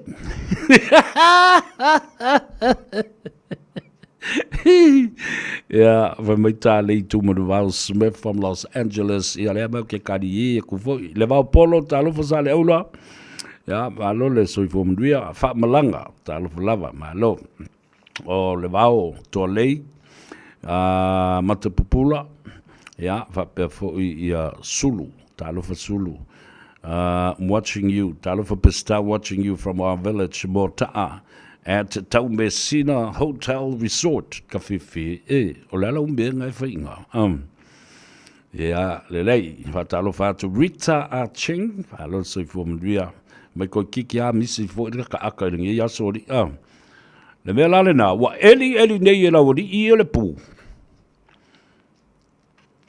Le tau mawhai e tū le i ai, i lalo i asito i nā, o tui loma, ma toi lupe. A o leo wawa e tu nei. Wa toi elia e la tau le pu e tu lei i ai na mula ulu. A lea lau ba tu nei. E whaisila i titi kaunga wha ke le pu lea. A wafo i e le ofi e le ko lua lea.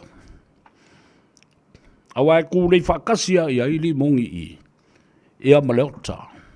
Na mula ulu. O e tanu le pu lea. Maulu mai whawhai tanu le pūlea. A le whaale velave, e le whinga tā tele le mea wo o iai. Wai lima o le whamasinonga. Whapea uma le mea tupu le mea lea. O le grievous bodily harm. Po le GBH, se mōli anga o se tamā. E te tau na mōli ai ma le whawhine le na whai ana whila na oti ngā ulu ma tui le ulu o le sistema i ta lavau i le se la ulu ma whasi ma sasa. Sai lima i le pou. O le GPH la. A ola na tangi le whawhine i leo. O na sai atu leo le tamaloa. O na sau leo le tamaloa wa whaato ese i le whawhine. I lona to olua. Na alu leo le whawhine tangi i leo malie i e to talamisi o to olua. Wha mangalo te mana o ave i tua la umta au pua umana maa wha lelei. Ma kisi mai o ka mai vai i le ka malo. O mga sau pepelo o mga sau whaase o mga mirimiri o maka ma.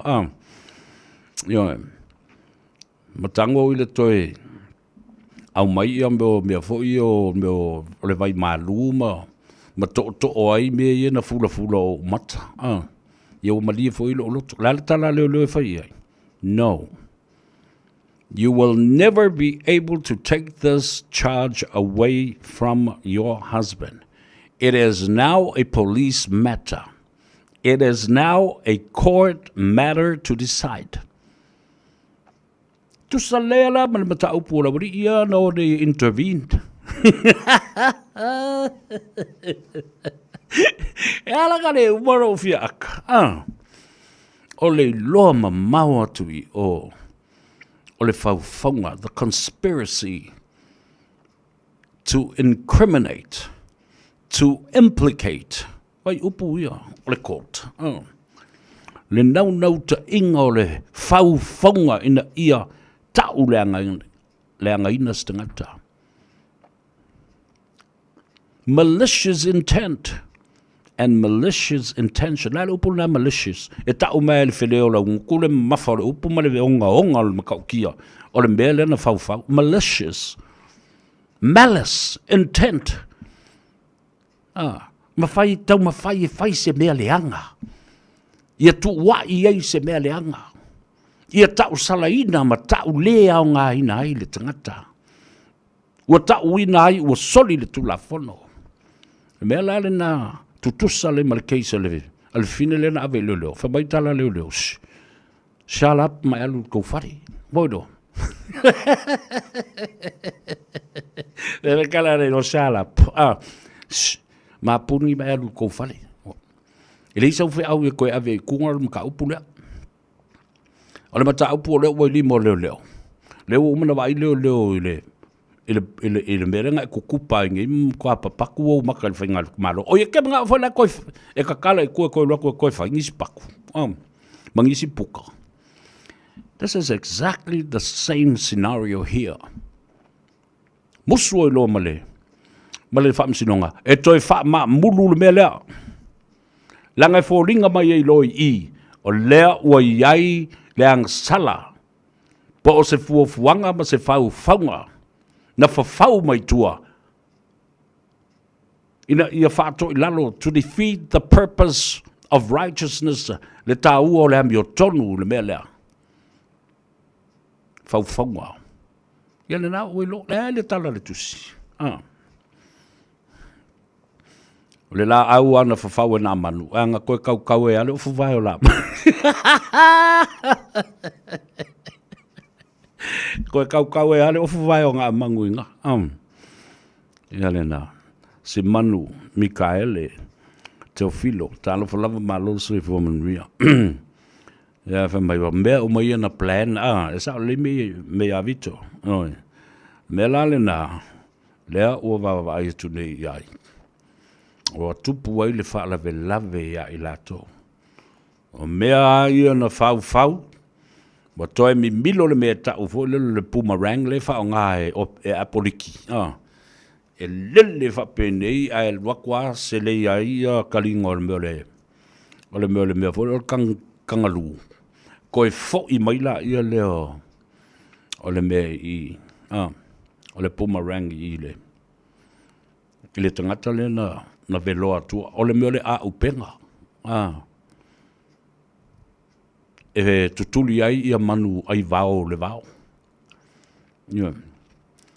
Sa whaunga fu ia apoliki I taimi la tau te tau ai. Tau ai maisi apoliki maisi tangata fu lele o ni fili. Ma le fau. Lewa waila I mea I e whai tangata nei. Mene ta o le fau vale.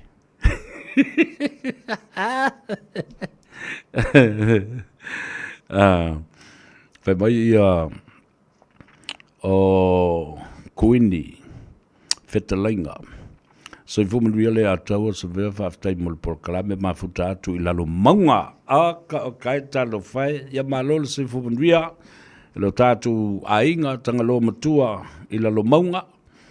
Ia, alo le on sai ma le whatotoa I le tu malo o le anoa maa. Alo fuatino vale aka e fuatino la tau e whai. Vai se wheelchair o e ave ia Uncle Baso e whatiti e ma whaasavini I lalo se la au. Whatalo whatu ia ania. Po le sa ole na ole. Anaya, na la. Anaya to pashi. Alo la wenga pe whai pui po se kolea po o se sapangi. Ia lelei. Oi lea. Whale walu. Nā tapu talo whai. Ma lol soi fuamanuia. Whale. Le tua whawhine pele. Ia whapea fwoi le uso ia lua iwa. Vai. Lea su e alko kamanga o mai savili kangaka. Ia po feo iai. La lewe ua whelwa I ua wha seva loa ina fo. Lele ma whelwa I to. O mea umaia nana whaia I le. I le wha maoni I tupea tangata. Le lava I te au lau lua tusi. Ua o fiu fo I tau fo no ma wala au iai. Sole! Ka ngaka. Sau. Sau ia tari se I whai atu se au ingo oe. Ma watu tusi e au mai tangata Australia I le tele o lato tupe o loa watu. Fiu e whai atu iai. Ala e solo. Ma sau munga mai le nguku I lunga le. O le TV. Ala au mana o whai atu iai. E ile aso te o tuai matusi nei ma ave le lo. Ile pule siri po o le whaatonu po o le dina. Ale Law School Faculty of University of Auckland. Na e talitonu le iai. Lo fia ula le nae te ta alo mai ai. E sanga e ula i seisi. A ue te ula i tangata na e ola ai. Lima ia. Loto ma le fatu lea, ma le ngutu lea. Pui ia oe. Wai ako wakanga ka tu i o unku ai ala ke kukumara. Ka kola solo oe ma sa e iu ofu ma. Ka ngua sa vea, uma ma le fiu la vare o tangata. So sola. Alu nai fatu o se mai. Ale te alu te tau tala mai ma e tala noa mai. Le fai atu, le fautuanga ma le tu o lalo i ate. O e sau e fai se mea. Alu e ave. Fai se tau malienga ma te ngata nei. Tong ia. Ia kong o ngā o leilo po le ase mea o e o lai. Tō wha fai se tala i le tamalea. I le ko inga lea. E o te tala atu e te oe tō whina o mua. I umatusi ma li siti ma mea umana. E ala no tau tala tu whapene o alofa i le tō tele o te ngata o whasota i mai a te au. Ai fiu e whasota i atu. E le tali mai, ai tali mai le ngutu. Pa ma wha ma tala mai. Ioe, tala leanga i lunga le. O lana porkala. Ia nāu whatu i te oe. Whale walu, ia, alofa tele mo oe le tua whine i o onsai ma lua iwa. Ioe. Wau te ilo le leia, wa lewa na lama solo e le whanau a lua whale. Whale walu ma lua iwa nā tapu i nei. Ia, au te whai atu i te maiti. Aua. Peo le aua voi le lea mea mai, le renga whai rungo le TV, le jas mai. Aua, ngawa i loe mea mai. Masai, tonga tuki. Brother and sister tonga tuki. Le ewa ta ofi maloka i Samoa. Locker at large. Remand and remain at large. Ai wa lau manu ia. Wala wha longo ui ai se tangi ua wha to ai. Whai mai e loe la por kalame.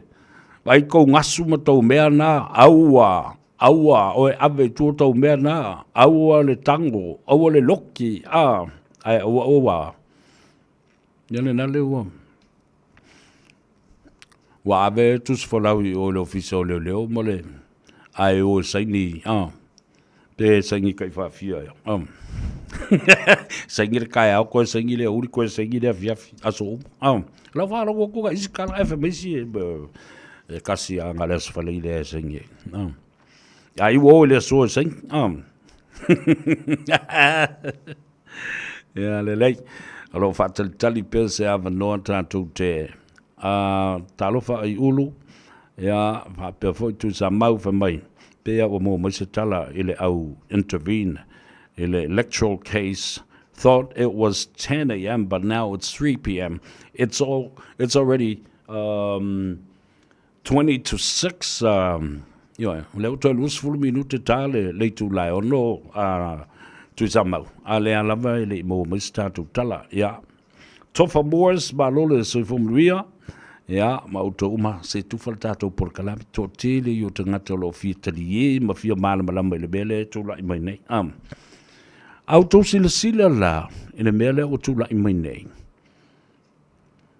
Ale fa maonia se vaenga o le intervene nei. E tofu la wori i le pu.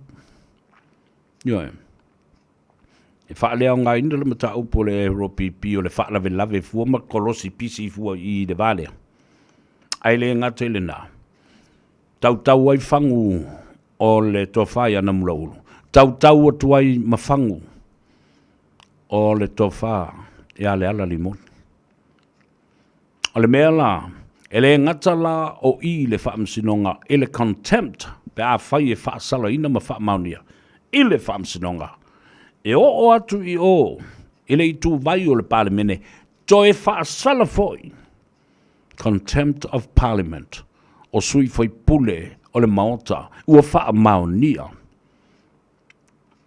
Ni mōlianga o le tauto pepelo, male whaatinoina, o se moli mau tustusia whaatauto, e au noa, male wha maonia, alo ia, I lalo o le tulafono. Fraud, and also one, the intention to illegally recorded a conversation, a private conversation. Talo fai lava. Stacy to ala, talo for Stacy. Alo le soi formaria, tavita sofa, o si vale pasese, yeah. Po pasesa. Watching you from Long Beach in California. Talo fai, yeah, alo le soi formaria. Mike Papali. Alo lava le fafifia. Linda, talo for Linda, le lenga, tia atilau. Alole, so we are watching you from Pattaya in Bangkok. Kalau fa kai mamau fo me wala ku ia ke sa ili ai I vana sui o le sunga to lolo o Pattaya lolo tu mui o la Samoa. Watching you from Sydney, Australia. Ya fa pe fo ia le to fina Christina Tenwasa. Watching you from Melbourne, Australia. Kwa ko kili le Australia le fele le ma ilunga I ya le na atalo fatu ile sunga ya lupe matasila le sa na lala my fair malo so for Maria watching you from Mr. Chips in East Tamaki ya le na o Kalata Esera malo so for Maria watching you from Tacoma, Seattle and Washington. Ya, fa pefa o fifia on le la ma le na to te tala ai le federal government ile mesa shutdown ai le malo tele o America ya matau fifia ai le totongi o le tele o tangata ngalu le federale po o le federal state ya fa tele tu o le na o le va e le pa o Donald Trump ile tatali ile pressure for le ya le nala ua toe fa wawai on fatanga ia le tele o funding sata ofi le maloa. Someone is doomed. Yes, of course, Ali. Yo, kalameli sanele talo lava. Yo, malo lava le fifi. Alors se voit piula lene le alunga talo lava malo se fu mria polonga. Leu pena unasa alole ngā lurue le nei vai aso mo tau Faiva fa mai ia Flying Star ia le sunga taupau uso le maki ngei Samoa matuala oia o ta fifi le ala o vava ia tune iai fato atu e malanga mai i le vai aso fau o le fitu se fulu tau sanga o le fionga ia patele paulo Fili Mali, talo faila uo patele, malol si fumanuia. Happy birthday to you, Father. Patele Paulo Fili Mali. Ya, famanuia le tua ile famna tui no le fitus fulu tau sango lo si fua. Alo fat foi bo le fionga ya tuala tau wa tau pa utino. Fa pe foi le ftelenga ya langa aya tau pa u fetu lele. Ya, ma ayu ko aku umama. Oile ai. Nga lesa o latu mori atu olo iai ia le faletua ia peka i le fale ana lela. Lela, lea wei lo atu o lo o iai Samoa. Ia manuia tele li le whamna tuina. A lofa atu i le fionga ia pa tele. A mese le to tele o tātou a inga. O lo o whaalongolongo matau muli mai peifo o na iai ia le fionga ia tuisa. Tasi pa tea. Ia le li loia. Ya fa pe fo ia le to tele o tatu ainga I to tonu o le tatu nu uisale mo patalo fatu ya fatonu ta ele ya porta ele Watching you, mata atatu mai America Samoa. Talo fai, valole, sui fum. Ria atatu ye America Samoa. Vea fol nei taimi. Wa mori atuai o le faanga ma faam dianga. Mo onga lelei la ufionga ile Palestine o senate. Tua olo, ma naia fruoen. Na fale anga fulu, ia ile motu ma le fale tua le tausi ali i. Ia, pai ia e mese fo ile no falo ma le ai ngā li. Talenga ia le musu. Manaia Junior, ia male ai ngā li. O Viola Schuster, talo falava malolo soi fomria, sai pele manutai e sau, a talo fatu, ia sau, o Hosanna John, malolo soi fomria, after telen mafutamai, sopo toi lolo, ia whapea fo i leuso ia alo, salesa, to o malatai vai pula o vai pule talo falava mali malole soi fomria Peter Enrico famaia savea o lo uncle o le palea ai sio sa fotu famai au mai le ori inga kongi ile vai safi ya mai maura ka ko vai mai mau ka ko vai e se longa ave kongi le ro le vai vo le vai sua le sua mai e mai le vai nga mantu fo a o so tu longa le i lumo le pai tele o le mato fa le tele malo o ina ila lo kava ona e sopolola ile lisi tu le sa ile fa le onga tu wai ya soia ona alu lo le walanga ila lo le mako ile mele ye le vai na e pei vole le sua ai mai la le vaina o nga kau ai le wori okay anaya topashi ya malole soi fomria polonga le upena unasa ona o mai le o la utala no le mata upule o matu le sibe ai o so mai fo matule e pa mari mongi fe mai le o mana fai le matu tusi ma o tapena fo i matou te o le whamsinonga. Ia le whamsinonga na. Fe mai e mōlia. Ia la uli ma le vaenga. A le whatuotua le atua Samoa o tasi. Ma le minsta o le poloketi atinam tamai tai o lova. Ai le poloketi tasi le miliona. Ona. O le o sui whainga whavae. Ua mumusu. E au mai le whatuotuanga ia i matou o. Fai pule o le tu malo. A le hero pipi le tu mai ai. E a vea i matou. Matai o le poloketi, matai fono le poloketi. Well, I'm saying good luck. Wel fe kangisi pinka maki.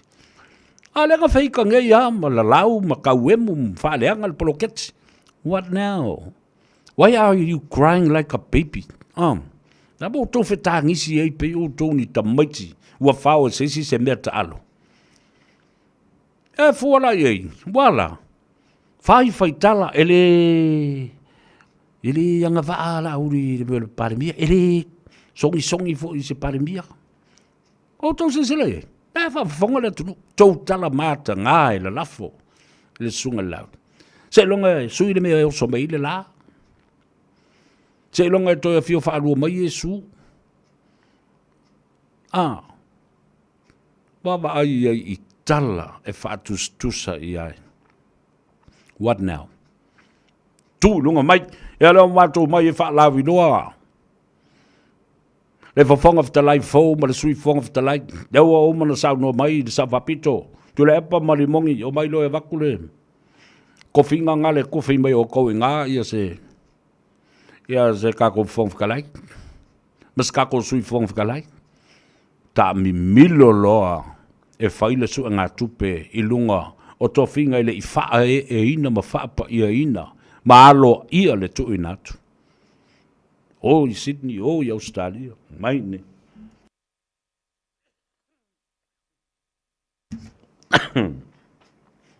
Le angal mere angal mor kau faa valea.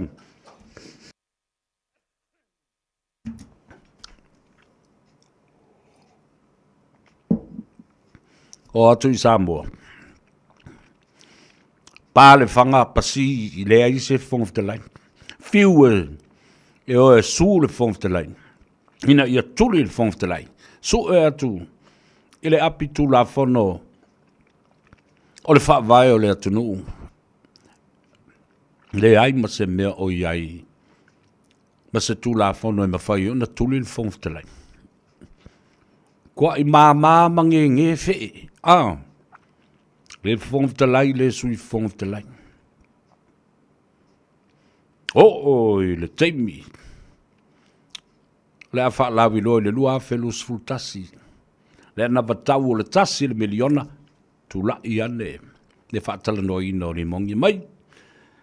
Pisa mea tanga tolo tu malo o whaatu iai. Menge iluma le kua. E pepelo la uri ele ai se mea whapenga ele tupu se mea whapenga ele ai se tupe. Whela o e mai ngā kupe. And then later on, what's happened? Pio kalafo lele ale kama. E whai longa kari, fore wālua langa wila tsulu loa a wa mao siusia o mai kuri. Tanglo fusi mai sionga kari imwha mai. Oh, baby, my son, my beautiful boy, what happened? What happened to your mouth? And what happened to your maka? What happened to your eyes and your forehead? And on your knees? Kwa mao siusia, e sua kulunga whakawhaka, kwa papala umar whakawhaka wale ngolo, ia whakawhaka I lungole. Lungole awar kele, oh no. Le mea le nai o ia. Kwa sulu a papala umar le mea. Wa te tei ina o sau le mea. Ma ta utia le sau le mea. Mua atu le lua se la wafe a vai le langa I o I lumole. O le miska fo le lo kupe ma le miska o le polokeki. Sao whawhai le leilungu fo e pu e cameras whapingi ia. TV1, TV2, TV3, mal TV9, mal TV15. E mele pungo ngou ma singi le anu o la ko le pengi da ko. Wala na mea. Wala na mea. O le fasili nā lena whai ei fo le leile. I le mea lena whai e le whi. Oi fo le mea, oi fo le ngā whai langa mea le ulu le whi. Si whi e. Wā e nā mea. E lo ulu. Si whi e wa tilo ane.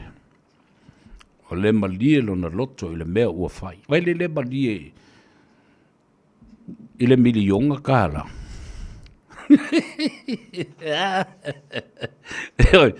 Au te ata.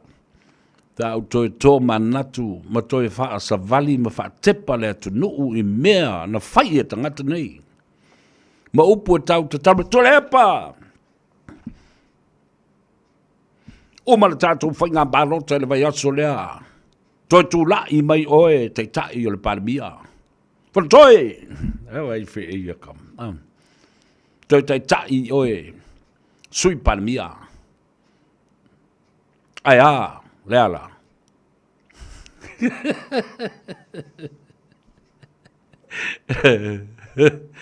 Oko kai Ba ai leala laf pusi. Yo. Ele vai la kusi e vai le laf pusi. Ia le na, le mea la le la. Tau te fia la. E tau wemu ma whaaleanga le malo, ai a whai atu matou tala maalia ia te utau. Ko ke aki ngu. A wafo ia maalia ia te au. It's just a different humor that we can laugh about it and enjoy it because it was for real. O mea monia mea ia na tutupu. E leo ni mea na tau tutupu po. Tau ma whaise se whatupu. This is reality. The real kila makoi. Ia mai lo, toi lu watu lo malesi miliona. Bo te te. Koe lu waku lo malesi miliona. Lona tolu watu miliona. Koe lu waku lo male memuli muli lelo, koe kasi kesi male valu miliona. Tala. Lona winga miliona, balu se lau afe. Mo nu utaitas. Mai tu malo, mo tu malo te tasi. Ona atoa I lola ia lea, o le 5 miliona. Mo le 5 tausanga. Mo tua iofo lava.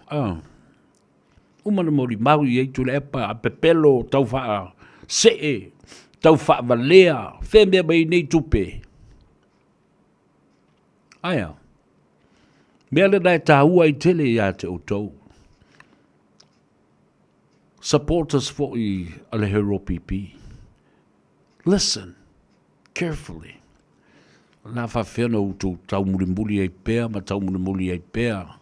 I le pongi sāma le mātanga, ma le whaia ina tutolo. Le au tau te wawa ai atu iai. Mai tala tolu I le tala nei. Tau te oe la lango tangata nei.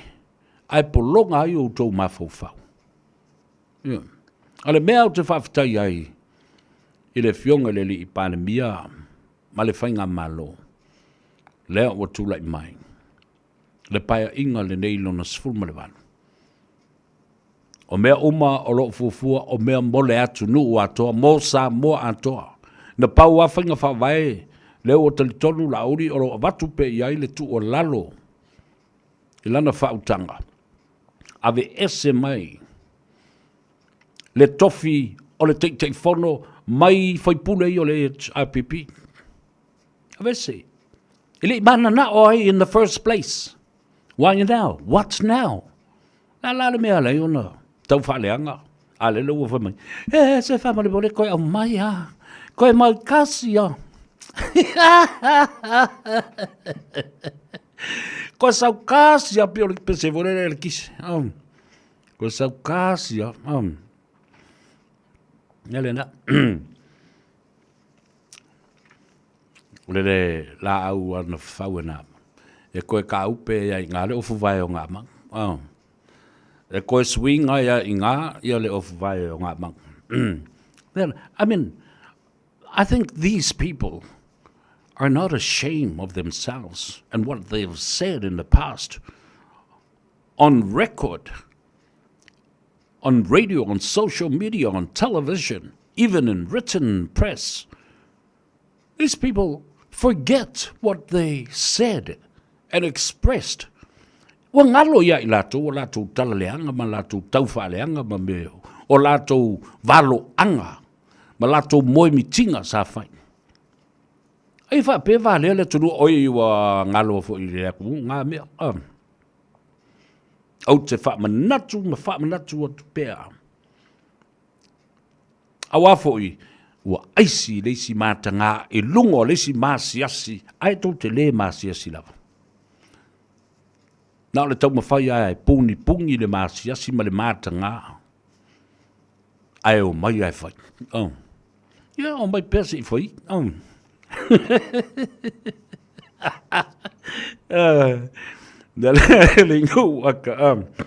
Because these guys, they are a joke, a bunch of, laughing stock anytime.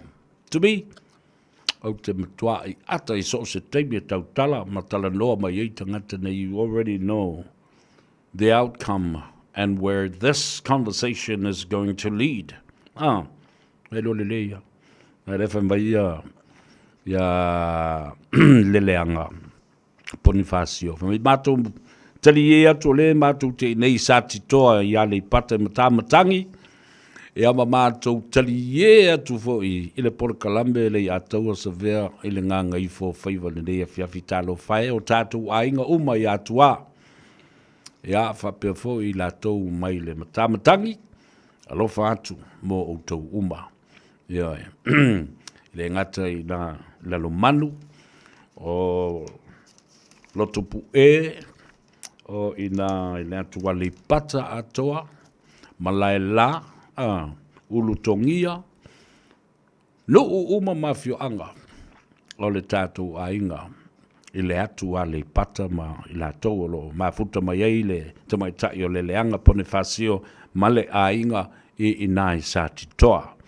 Patalo fatu I avaloa se fuiva, alole se fumanuia, teile mafuta mai, o Viole Taleni watching you from Sydney le ataua, aftai mo le por kalame o moe fo le ata, Ya, malo le soifua manuia. Aver McDermott. Talofa Aver. Malo le soifua manuia ia te oe. Stacy. Vai le aka e Stacy la kouia. Sau leonge New Afaese. Alo le soifua manuia. Ya, whapea fo ia whawhawina tāni elu. Ya. Yo e kau umara wari I le mea le whaine. Whamuina Milo tole a foa tūlanga o loo mai mua mai. Watching you from Wyoming, it's 9:40 p.m. 10 to 10 or 20 to 10 at night. Christina Tanuvasa alo le soifomria whaftaile o whaftai mo le polkalambe e marie. Yeah, baue foi le ata le whai ungo le neiva yaso. Yeah, don't worry. There's more coming tomorrow on Tanoa Ava at the Moa le sao. Watching you from Brisbane or Fa'alua. Fa'alua o fata talo Fa'alua. Alo le soifo manuia. O tō umo tātou ai ngai Brisbane I Australia fa pefo le sunga. Ia funti au loa mo le polkalambe malie. O le turisi Samoa.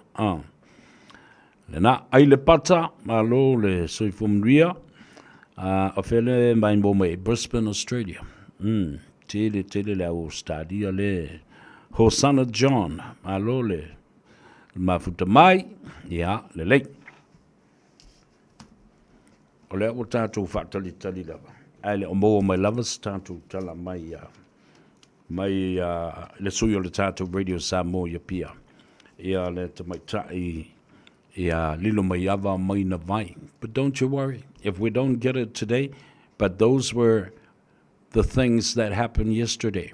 Lea ua whamtala atua atua. Paula le mea o le tātou whaletali ai. O le āsei unga na whaia I le sopea na whai e whaatau nuu ia le tūlanga o tau le manga ala whaamsidong. Lesi me tā ua le le ala ua lei nei se tala le urungali I fo le toe whaapopo I tala tu le epa marimongi. Because o tala tu le epa marimongi e watu le urungali I le lokane o ya Mr. and Mrs. Tongatuki sa ia ma li tia mea le mai. Mea mai. E umalona fai mai tala ali mongi ma tulepa. Ia ioi. Ioi moni le lei. Ioi. Tu so la ua au iai. I le tala le fa le anga mai iai.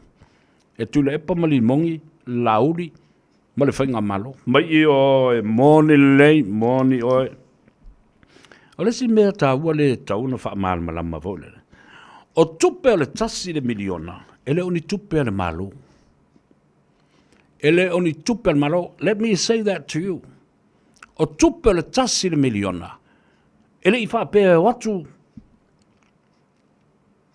O iai le tupe yo. O tupe na o la uli. Ma le whainga malo le fast. A samo ma aisi mai.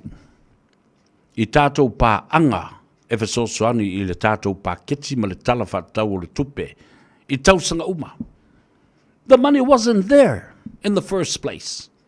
It wasn't from taxpayers, taxes and cuts. No.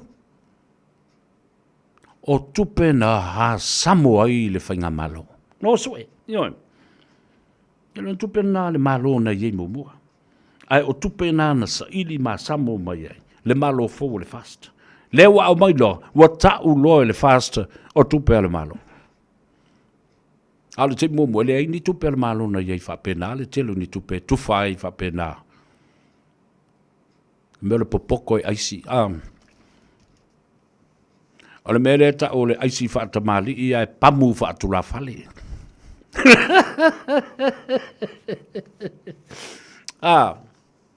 O ia ai si ai. Ale le whakua au makunga I le chokam. Toi titi ono se fulu ia. Ia tunu o le taupulenga a pele tālia no mai I Samoa. Whainga pa angana. These countries became our friends. became close allies and budget supporters. Nana tau nu ua ta telefono le chokam, lele lo ma le tusi aisi ala auli lato. Lele akul kusi aisi I Jamaica, lele akul kusi aisi I kamai atu nu ufo I sau I nei New Zealand, watu I Australia. Alu I o ya Prince Charles. Mea le na ele I mafau ina e uto. Ua matua I onge mafau ngā. Lea, leo no to fasili tono maota, e lopo fea le mea alu lauri ngoi mai ngai kupe. E au mai ei tupe nei. Where? And now le ata la va lauri. Le ata le na matua. Lei loa ai e la wari ia. Fa'ava senga le poro kiki matauti a lauri.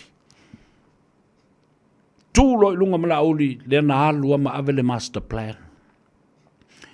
Took the builder's blueprint with him. Tanga fo elei masisi o lauri ia ndai ai le taimi.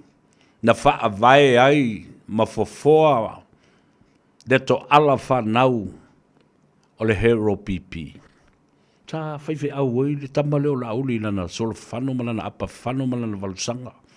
A o yeilon ta mai o. Whato alua tu nei atu le epa iai. Na wa umamaila na onga ma alua tu le oma. Au kilo solo po aare mea rafai. But those who were there knew exactly what HRPP was meant for. Its core foundation, its core values and functions. Whawai. Lea le mata upu whainga whawai. Lea lo na utu, o ana ngā ruenga, o ana sini, whamoimoina te tau, o na ausia. Te la I, la uri I mauna mātua, tātou mātua sa iei fuina. Sālili, ai na ua o lo lava ina ua mālosi, le pule, ma ua sui ei whainga whawai, e manu ia umai ia tangata o le pāti. Ai ua nai na o nai nisi o tangata e favoritism ai, le tai ua lewa tele, ua umi. Ioe, ma pui la ia le iai, isi tama ili o a leo ni tangata, e whai ai lātou, ma mumu e I lātou mulu ngā veve ma lātou mea na o lātou ai manu iai. Whai kengi, internal frictions, and internal fractions as well. E se le upo friction, mole friction, mole me vole le ai, olo, vai le teimi vole si oi la fi. Friction la na, e olo, vai atu, wave vela le mea, wa tupu oi la fi, wa sasao le mea, wa mu le fi, le mea la na e tupu pai le mea le olo, e si, o. A le mea le fraction, wa amata, o winga ma mionga, ma taanga, ma whainga. Oi loa atu ai, wa amata o na isi, ua ete, ua tae, wa lau lua. Ka wale kele o upo le atunu ue whai ele upo le na. Fraction. Wa lau lua loa, I se vae ngā mea, I titi, po se tesi male. Wale o toe se mea atoa, ua fasi mea. Ia le na, kakukari e pia kakuvia la ko, ia, o whalevad, io e talo Faiva mai, ia, ia le maua le ri ngā maua mai, kupe sa ko kongi aku ia, I take it easily brother, le fai malia ma, ia ma sue malia,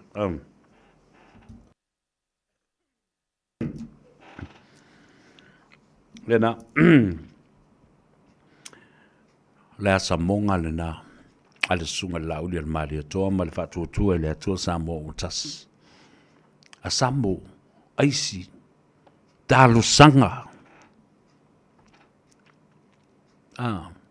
Tusi, ia tu nuu ese. Wha maria ina, lo lātou taunu mai le talinga malo o Samoa. Tangata o Samoa, maona lau whanua. Nuu mawhio anga mai tu malo sa tali ei lea, nuu tali ei lea, atu nuu ma lea atu nuu. E lei masesi na tali tuali mamai ia la unin whapea. Ia lea atu nuu ma lea atu nuu. Ia sorry lei se kupe o kukoi. Nā se whati ta inga fo leo te wātua o te lole leia. O paanga ia ma whai ona whasosoni mai i le tātou paketi. Ma taimi tātou te mana o mia ai se mea. Nobody would dare say no to Samoa when we ask, because they've seen our performance of the whole during that period of time. People and governments, leaders and country leaders were impressed at lunga i o le fola titi e ai a buatu ulangi o le taupulenga o malo o le Peletania.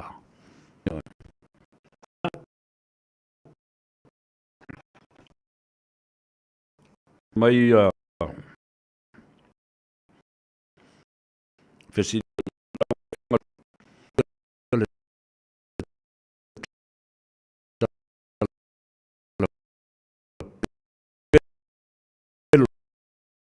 ni tanga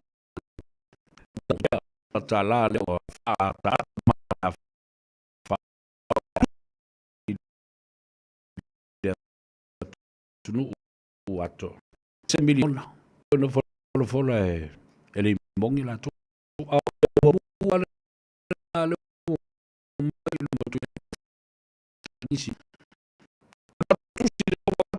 good luck, brothers. Good luck. La fa fellow to wo su le ona, le big boss. E ona ia le poloketi. Nale o tu o le su.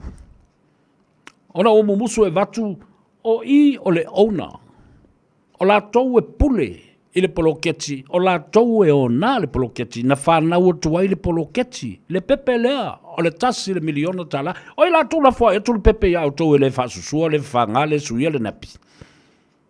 La whawhela. Ona whaile nā mea whapena. Leo te wawai atu. O ti pesa whamai talofa sa whea, alo ata atu si o mātou tina, matua.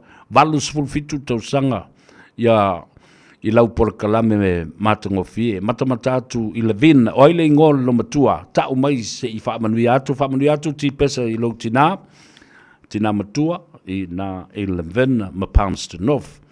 Ia le na sanga leu tele talofa lava, Appalina, manua. Masua talo fai polonga leupena talo lava o si atanga e keroma ole vela na leu fatueni na le autu le tosu la to wo sul tangata ona ia le mea o tilo atu le pule o le pepe ma le poloketi lea ele o le leino tausia le pepe la fa feo na fa tu ina auto na foi ai ia meu o tu malo na saini siaki e fa tau ai ia meu fala au fa saina na koti dan meu fa ina mia foi le suenga ave bodia leo ai roll out le polkalame roll out le poloketi ana me sa o le mele na leo te fa tu ni tofa longo vi stars malo Karaponi, right, talo falava, malole so ifomnuia. Keep it coming. Yoane tongia, fa perfoi ia le tomaita Elise and Kalolo, tui felasai, malo so ifomnuia. Crystal, talo falava, malole so ifomnuia, fa taile mafutamai. Aloha, watching you. From Hawaii, aloha to you all. Yeah, about before you look to fine. Yeah, Yvonne. Hokamba, Poela Ulu Afamasanga, Ea and Anti Falavelave, Afamasanga, Poela Ulu Maltamata Ashiwan, Inai Kahuku, Yamotatu Ainga Umaila, I Hawaii. Whapea fo I nai kalihi o lo whafonga matapua I mai ai le sunga le toi ina. Reverend Elder Tina Tali ngafa male whaletua ia moeava. Ia whapea fo I le ai ngāri. Whatalo whātu I lau sunga le toi ina. Ia male mamalu fo I le pulenga le e whakasā. O lo o lua tautua ai. Vernetta Reed Chester Etuale. Ia whapea fo I ia pili. Seren Maya. Talo fai malo faftai le mafuta mai malu semu ya va pe foi le to tele la va lo nga I mai lungo vo to va tu le to titi lua afe man tupu tanga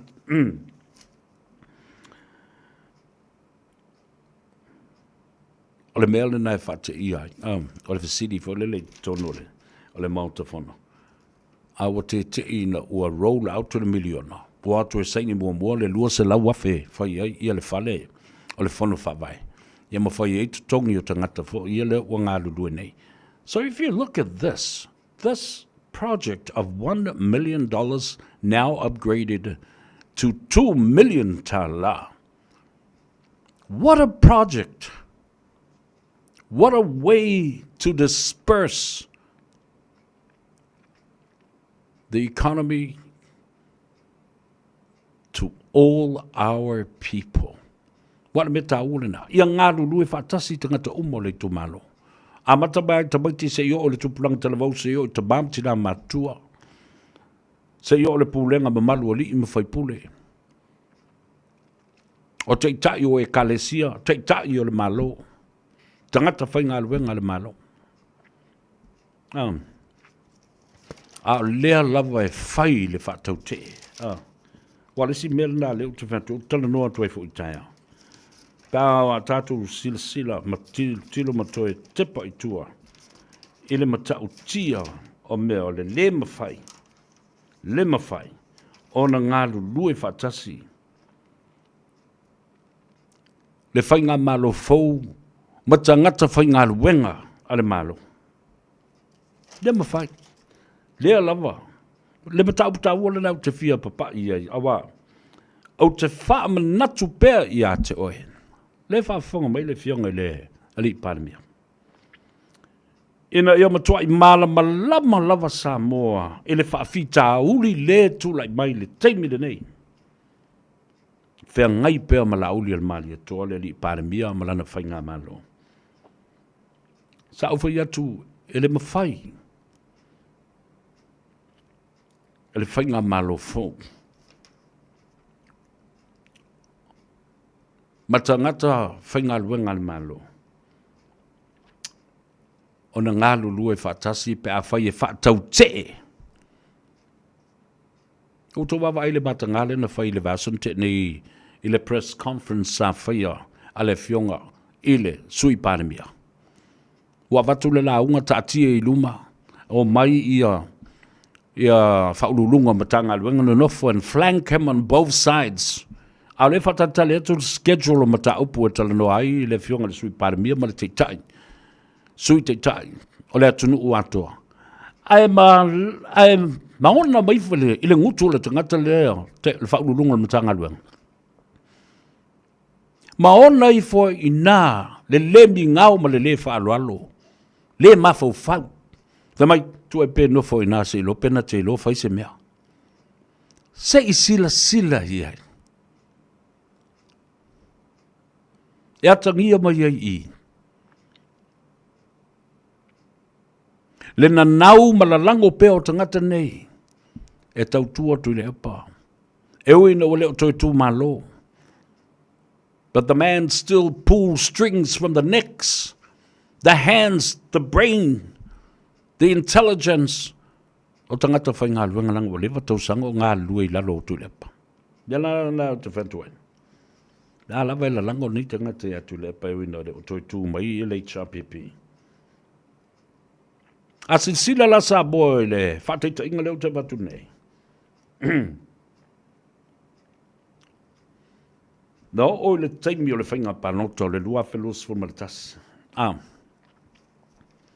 O ai le komisina o whainga panota sa iai le taimi le nā sa whatau te e me uma. Sa mana o tuai le fionga i le teitei whono ai whapea fōi le ua tōwhia ne nā vai taimi a vea ma pāne mia ina watu lai mai le whatutua le atua sa mo o tasi. O ai, whai malo ma tu mua Matthew le msio. O ai na toso to soa lo loa ai. Ma whape nā fōi ona activate e ia lava, i lona lava taimi, le tu la followers full percent au mai e tonu ia, tamai tai ma tina e wha atoa ai, le mata upula. O ai na wha mawai, o ai na whaia le activation of the 10% na, whai maa loma tu mua, Matthew le msio. O ai na wha mawai loa masola ese mai, i leo fiso whainga panota ma le pulenga o whainga panota.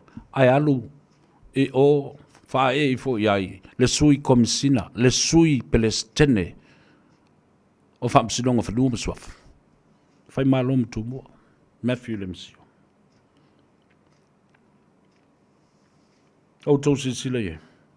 O ai na tu sia ma sosani, e tu sia le anavatau. O le kola ma le supo, ma pepe ale chapipi. Whai malo ma tu mua, Matthew le masio.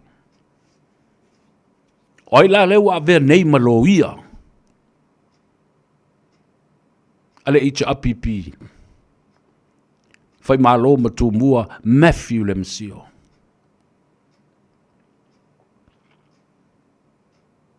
O tau sila la ye. Ile wingo lau tala. Sa whaululu iei le matanga luenga le nā o whainga palota. Leo o tau sila tuai o se tasi leo whateita ingos tangata sa ngā lua le malo. Sui maila e leo le whainga malo a lo o whape nā lava o na tau muli ma lango ya tu le epa e oi na ua leo toe tu malo tu le epa. O tō wawai. Se whate te inga sini le nā i loa ma mau atuai e Samoa. Le tilo fia o winga ma ngā ioinga o amionga tangata nei e ngā lulue i lalo se pūlenga fau a o le loto atoa ma le fatu lai o. I isi tangata lea. So you see, these people that worked for the government, now there is a new government of the day, and they still will not change allegiance and supporting and following the people that are not in government anymore.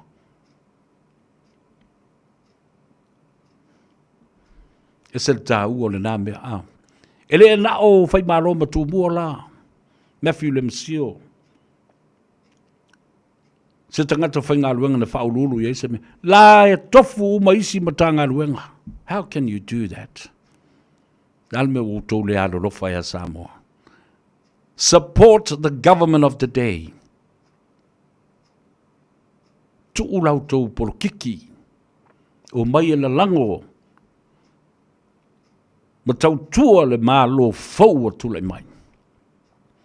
Miana e ta o lea lofa. Selfish. Ma le ma whai anō tō tuu ma mulu loa. Ma tāwa vai. O tau o ma mau o le ele ma whai o na fuli. Tō i tula epa i alu. Ele tō i tōngia o tō i tula epa. Ele tō iai sa na tupe. Po le sisi mea na te mawhai na whaia mo o tau. He's got no power.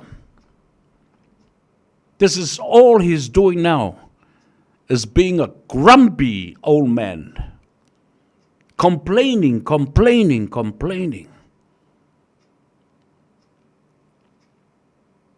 Ioi, nā ole Mata whaasisia.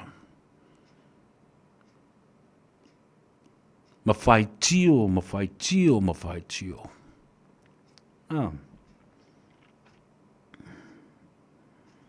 Nena, o leo ua wamai atu alua 5 minute ua te ai nei leitu la e ono. Le loto le nale o wamai atu iai. Talu si e tō telen tangata e malo e tae au. E au tō le vai mai e te au le vai solo no winga. Ua whaisike leo le mea la ua le spend. La maua mai i le loto. 5 miliona. Le au te leo whai atu e tawa nau e kia leo whaisa loto. Nana ufa penatu. 5 miliona tala. Ai o ana pōfo. Ina manu malo ili tangata e tō atasi lava i Australia. The national lotto was won by one person last night. 50 million Australian dollars. E fa pena foi la le mea le tae au. Le 55 million, avana na 5 miliona. Ia ma le 5 miliona le tufa Samoa le tausanga tas.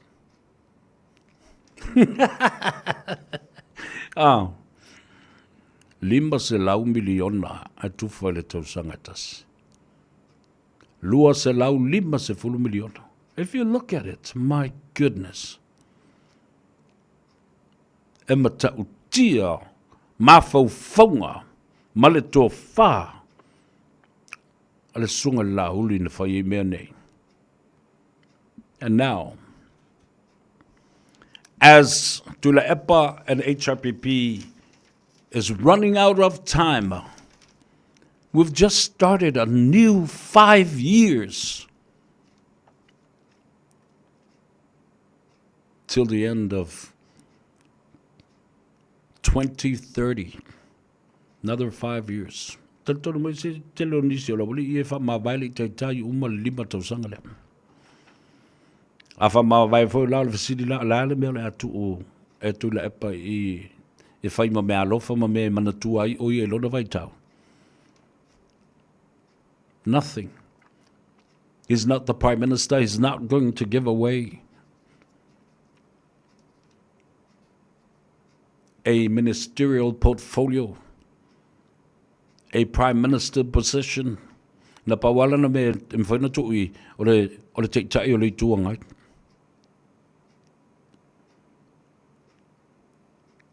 Oi talo whai. Whamai Stacey to ala, talofa le atou sa vea, o louti na o sister la vea, o loo whai a onga le na i asoia. Stacey, where are you calling and where are you tuning in from? O i nei New Zealand, po e Australia, po Hawaii, po Amerika, o le au whai loa ia mama. Whai o le, you're well and alive. Lo man ria oe le tamaitai o Stacey to ala.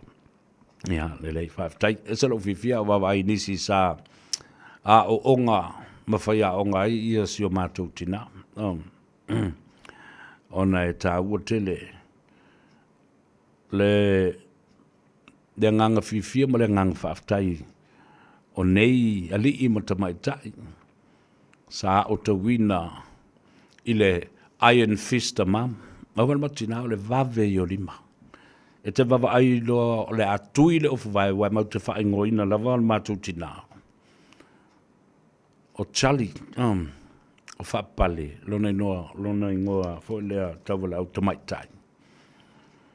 O Charlie, o Charlie la, e vave tele li mo Charlie, mai le ai a se si fia ula ya Charlie, e tui lo le ofu vai, me i fo le lo Charlie lona short na. Nei lolo la ia lea. E ia il fafine le la fasi e tale nei le fiafi.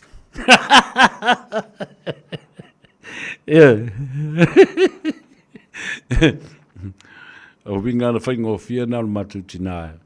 Whainga tae, e se le whaangalonga tae le nei lo matua. Ai ofo ia i lana tamui titi au. Ai ai le ting titi au ngai fia ula ia chale. Ngai vave te le backhand chale. Vave le backhand oso ma le apakaki lunga koe kolosi. A wafo e mata al mātou tina pe a o mātou lima, mātou fuso el mātou tama.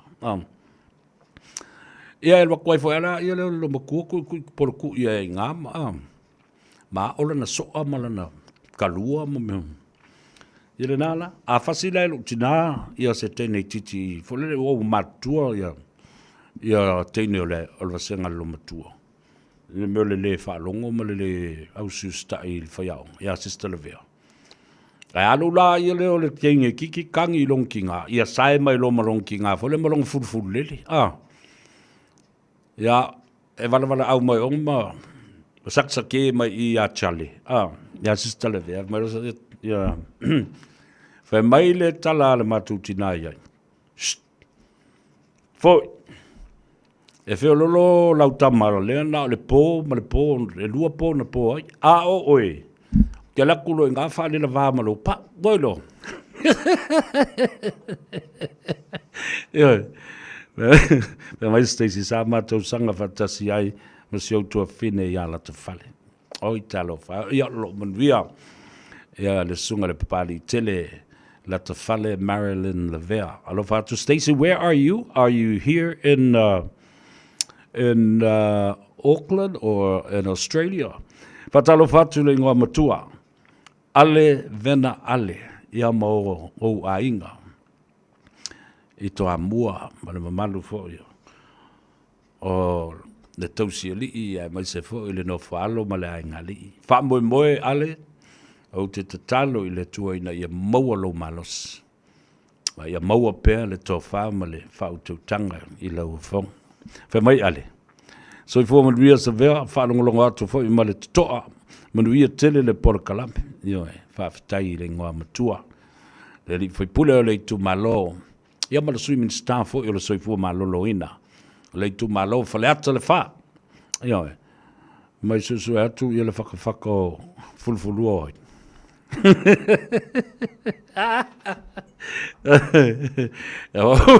Wa ko ulu fulu o whakawhaka o iri le karangoe.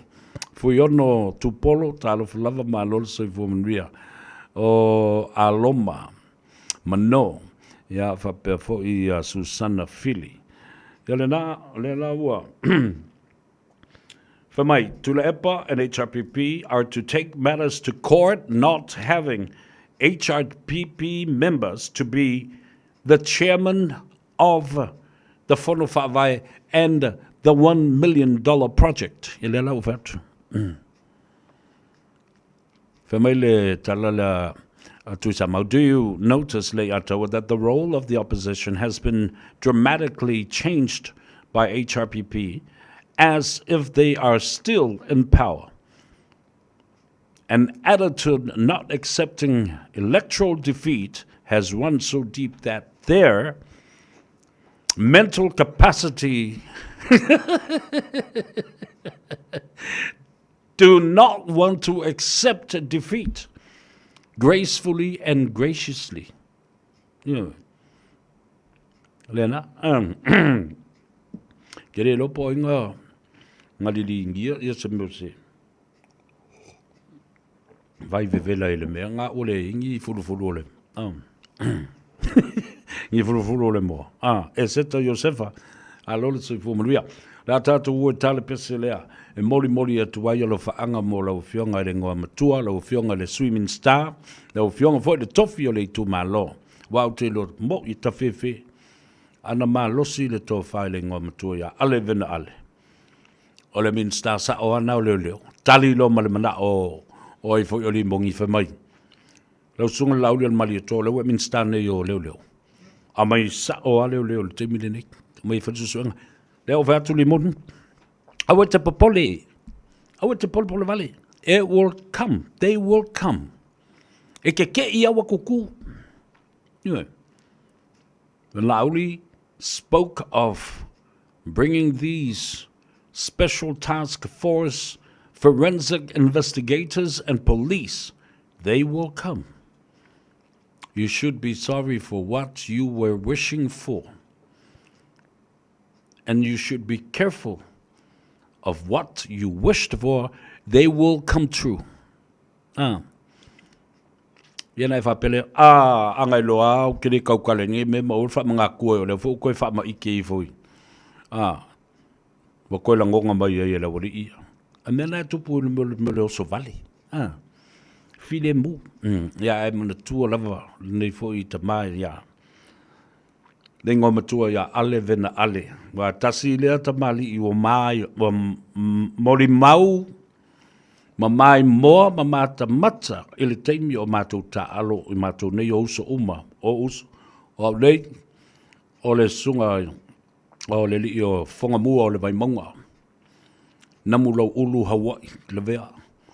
O le li o Paito Malifi, le i ataua Romney le vea. Ia, ma le i ataua lea Savea Harry le vea. Siampini umai au panga, mata mata le ei ale, i le me ta o le masau, le to ima le lei o le malefusu. O mātou siampini a mātou au panga, le mātou ausole. Ale ai, enge mai ai, isi tangata le mana, alanga o le o toi, yeise manatu mea whapena. Ai o lea lava le lei mea whai ngāruenga. A ua sui, ia a upenga o le taua. Whaifo le langi te tau, ma le langi malo fie, a apa e fue ma le tōtō, de u la whala. Wa sui ai, o tia i me whai pele, e sui mea na. Eoi, e tausi ai a inga. Ma le vānu nofo ma le atunu umaha, mai tū malo. Ia ma le tātou atunu. Ko e tale pese lea alofa atuai, i lau fionga le ngō matua ale, vena ale, le whale tua, le tausi ali, le no whaalo ma le ainga li. Lau awhiu anga i toa mua, le i tū malo whale ata le wha, i anga le lei le atua. Ma ia, maua pēr lau malosi ma lau sui. Radio, you want it! Sully, I'm about to fail with these bars.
Lo soifua. O se fufonga Samoa. Radio se kia radio.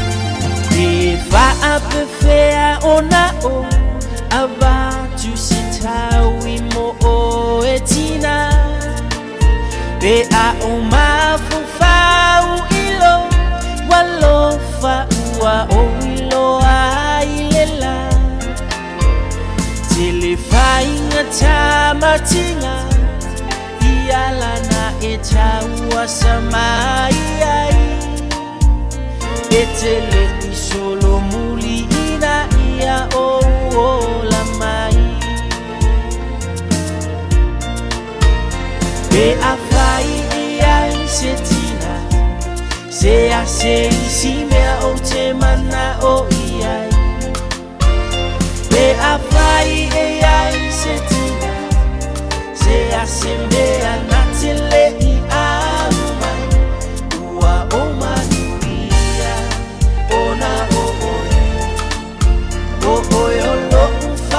moe moe be afai o ia ilotina amuria oe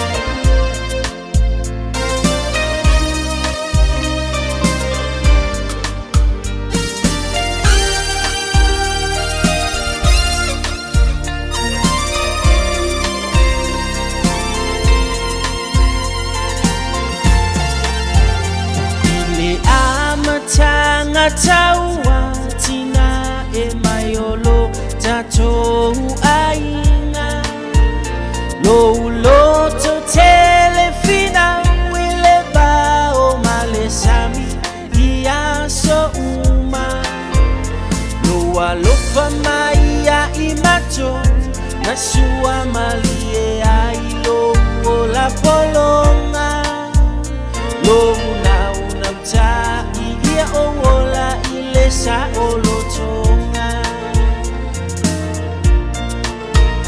be afai ia setina se a se si mea o te mana o ia be afai ia setina se a se mea natile i a mai ua o mani ia ona o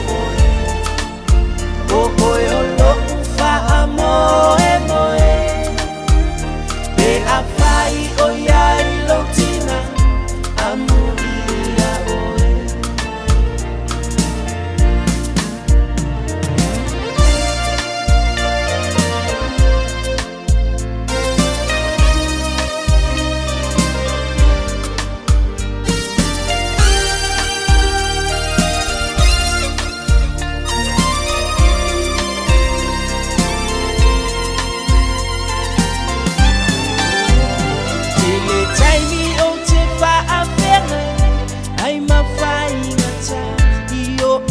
soleanga o te mai tawina pea lo tatalo to atasi ma o lo mata nisi taimi ua o whaabai vai wala ngona lo ubala ai e te fusia ma e whaamalo se mai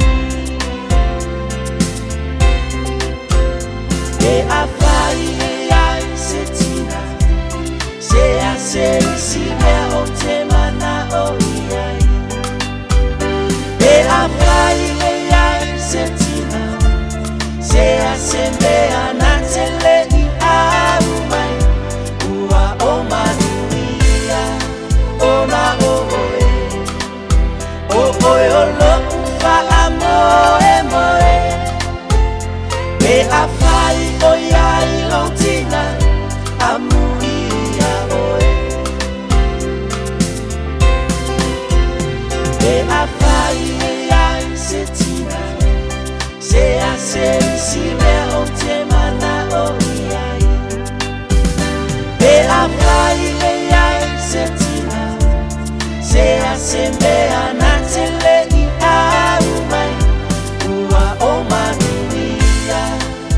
na oe oe o lo fa amoe moe pe a fai o ia I lo tina amui a oe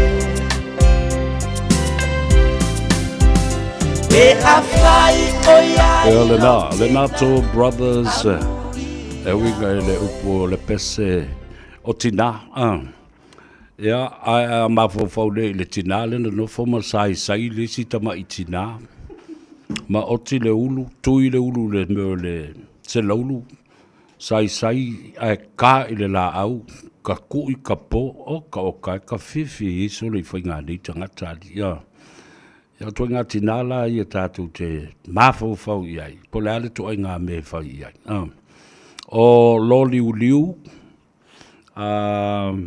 se senga oi ia se senga we are watching you from Prospect in Sydney lo fatu mo oi ia masu tu ai ngama tu ai le nei taimi ia le tama o le tu malo ai mai se le ngoma tu ia ale vena ale e le telefo yo tu sanga wa tasi le tale ni le to ina le ba tu ona taulangi o le tulanga o meo fusuanga ele le kene li mol ko inga le mai sai fo le taimi sa matou ngā lue fatasi ai le matou ave ina tu o au fusu fa professor mai New Zealand ia ai tali malu mai le ngoa matua o awa tasi fo lea afio anga o Samoa langa na matua tu ama le leita maiti o le kalapu ato ambua ni meo au fusu ia au le teimi fato a fa professor ile tele o nisi fo tamaiti sa matu o vatua nei sa felo I pea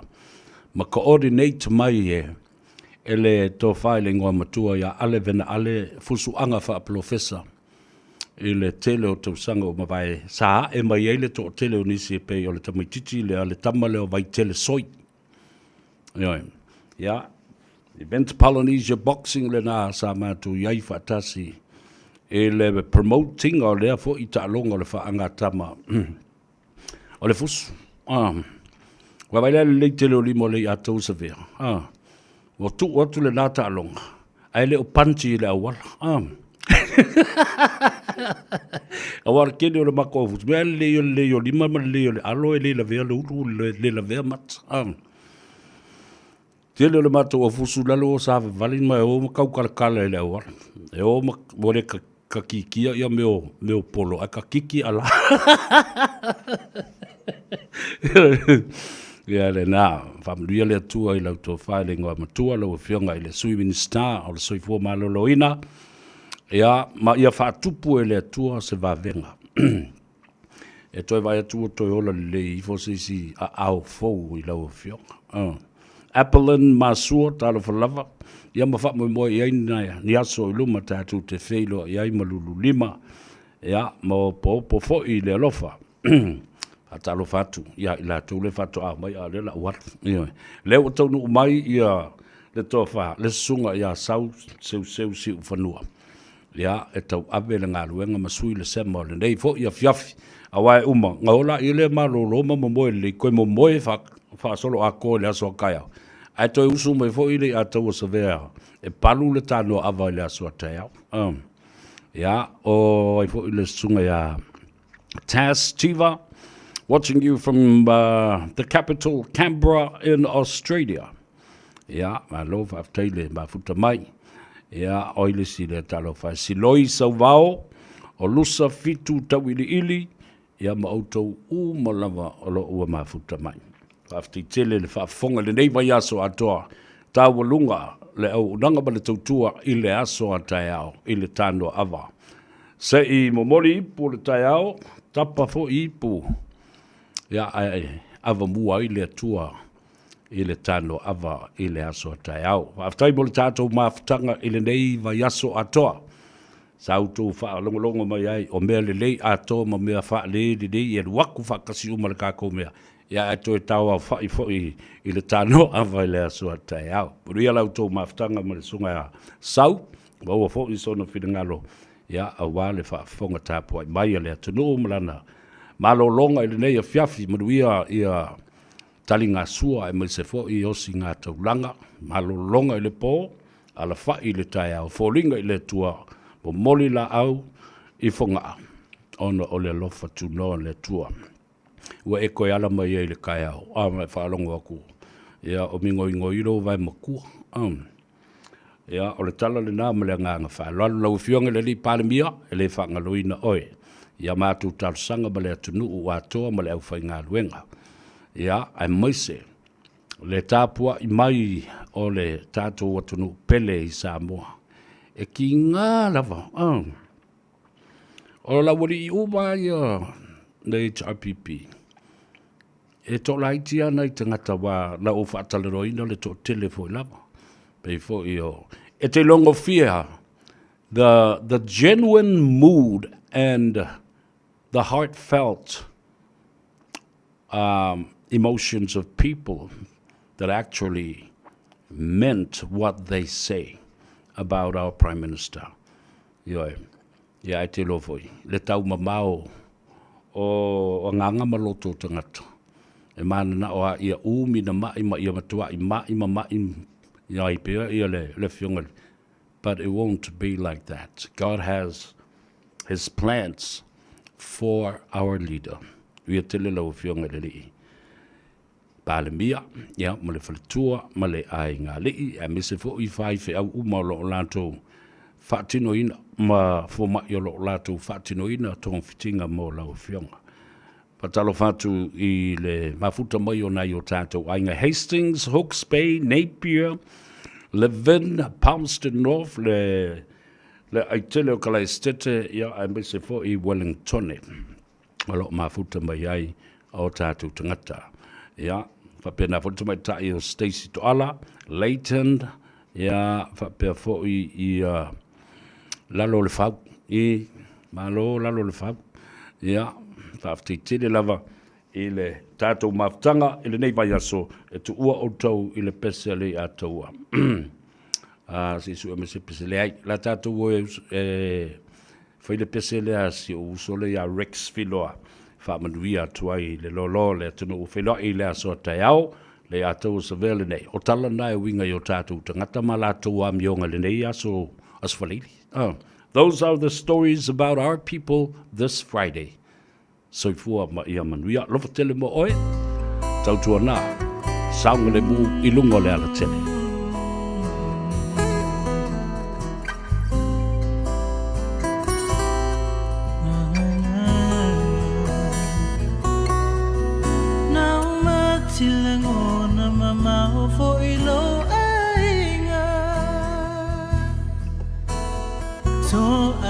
Aisa o ona foi le waina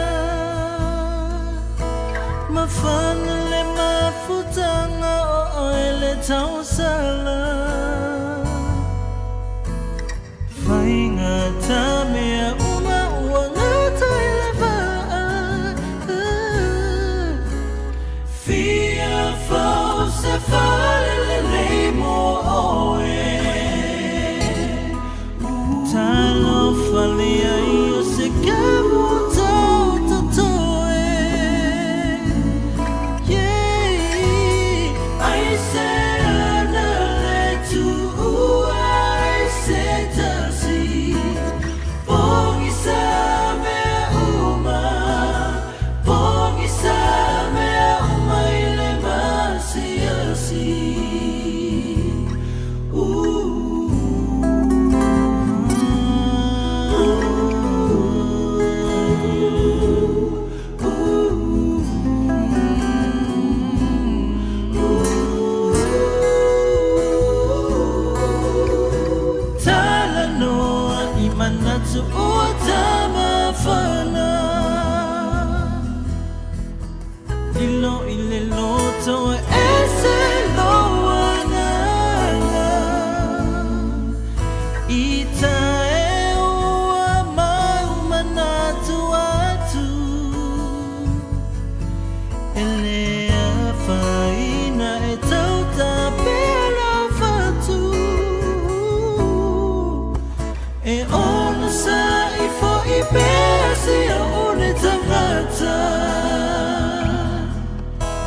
Mama, ngalo le tu ina no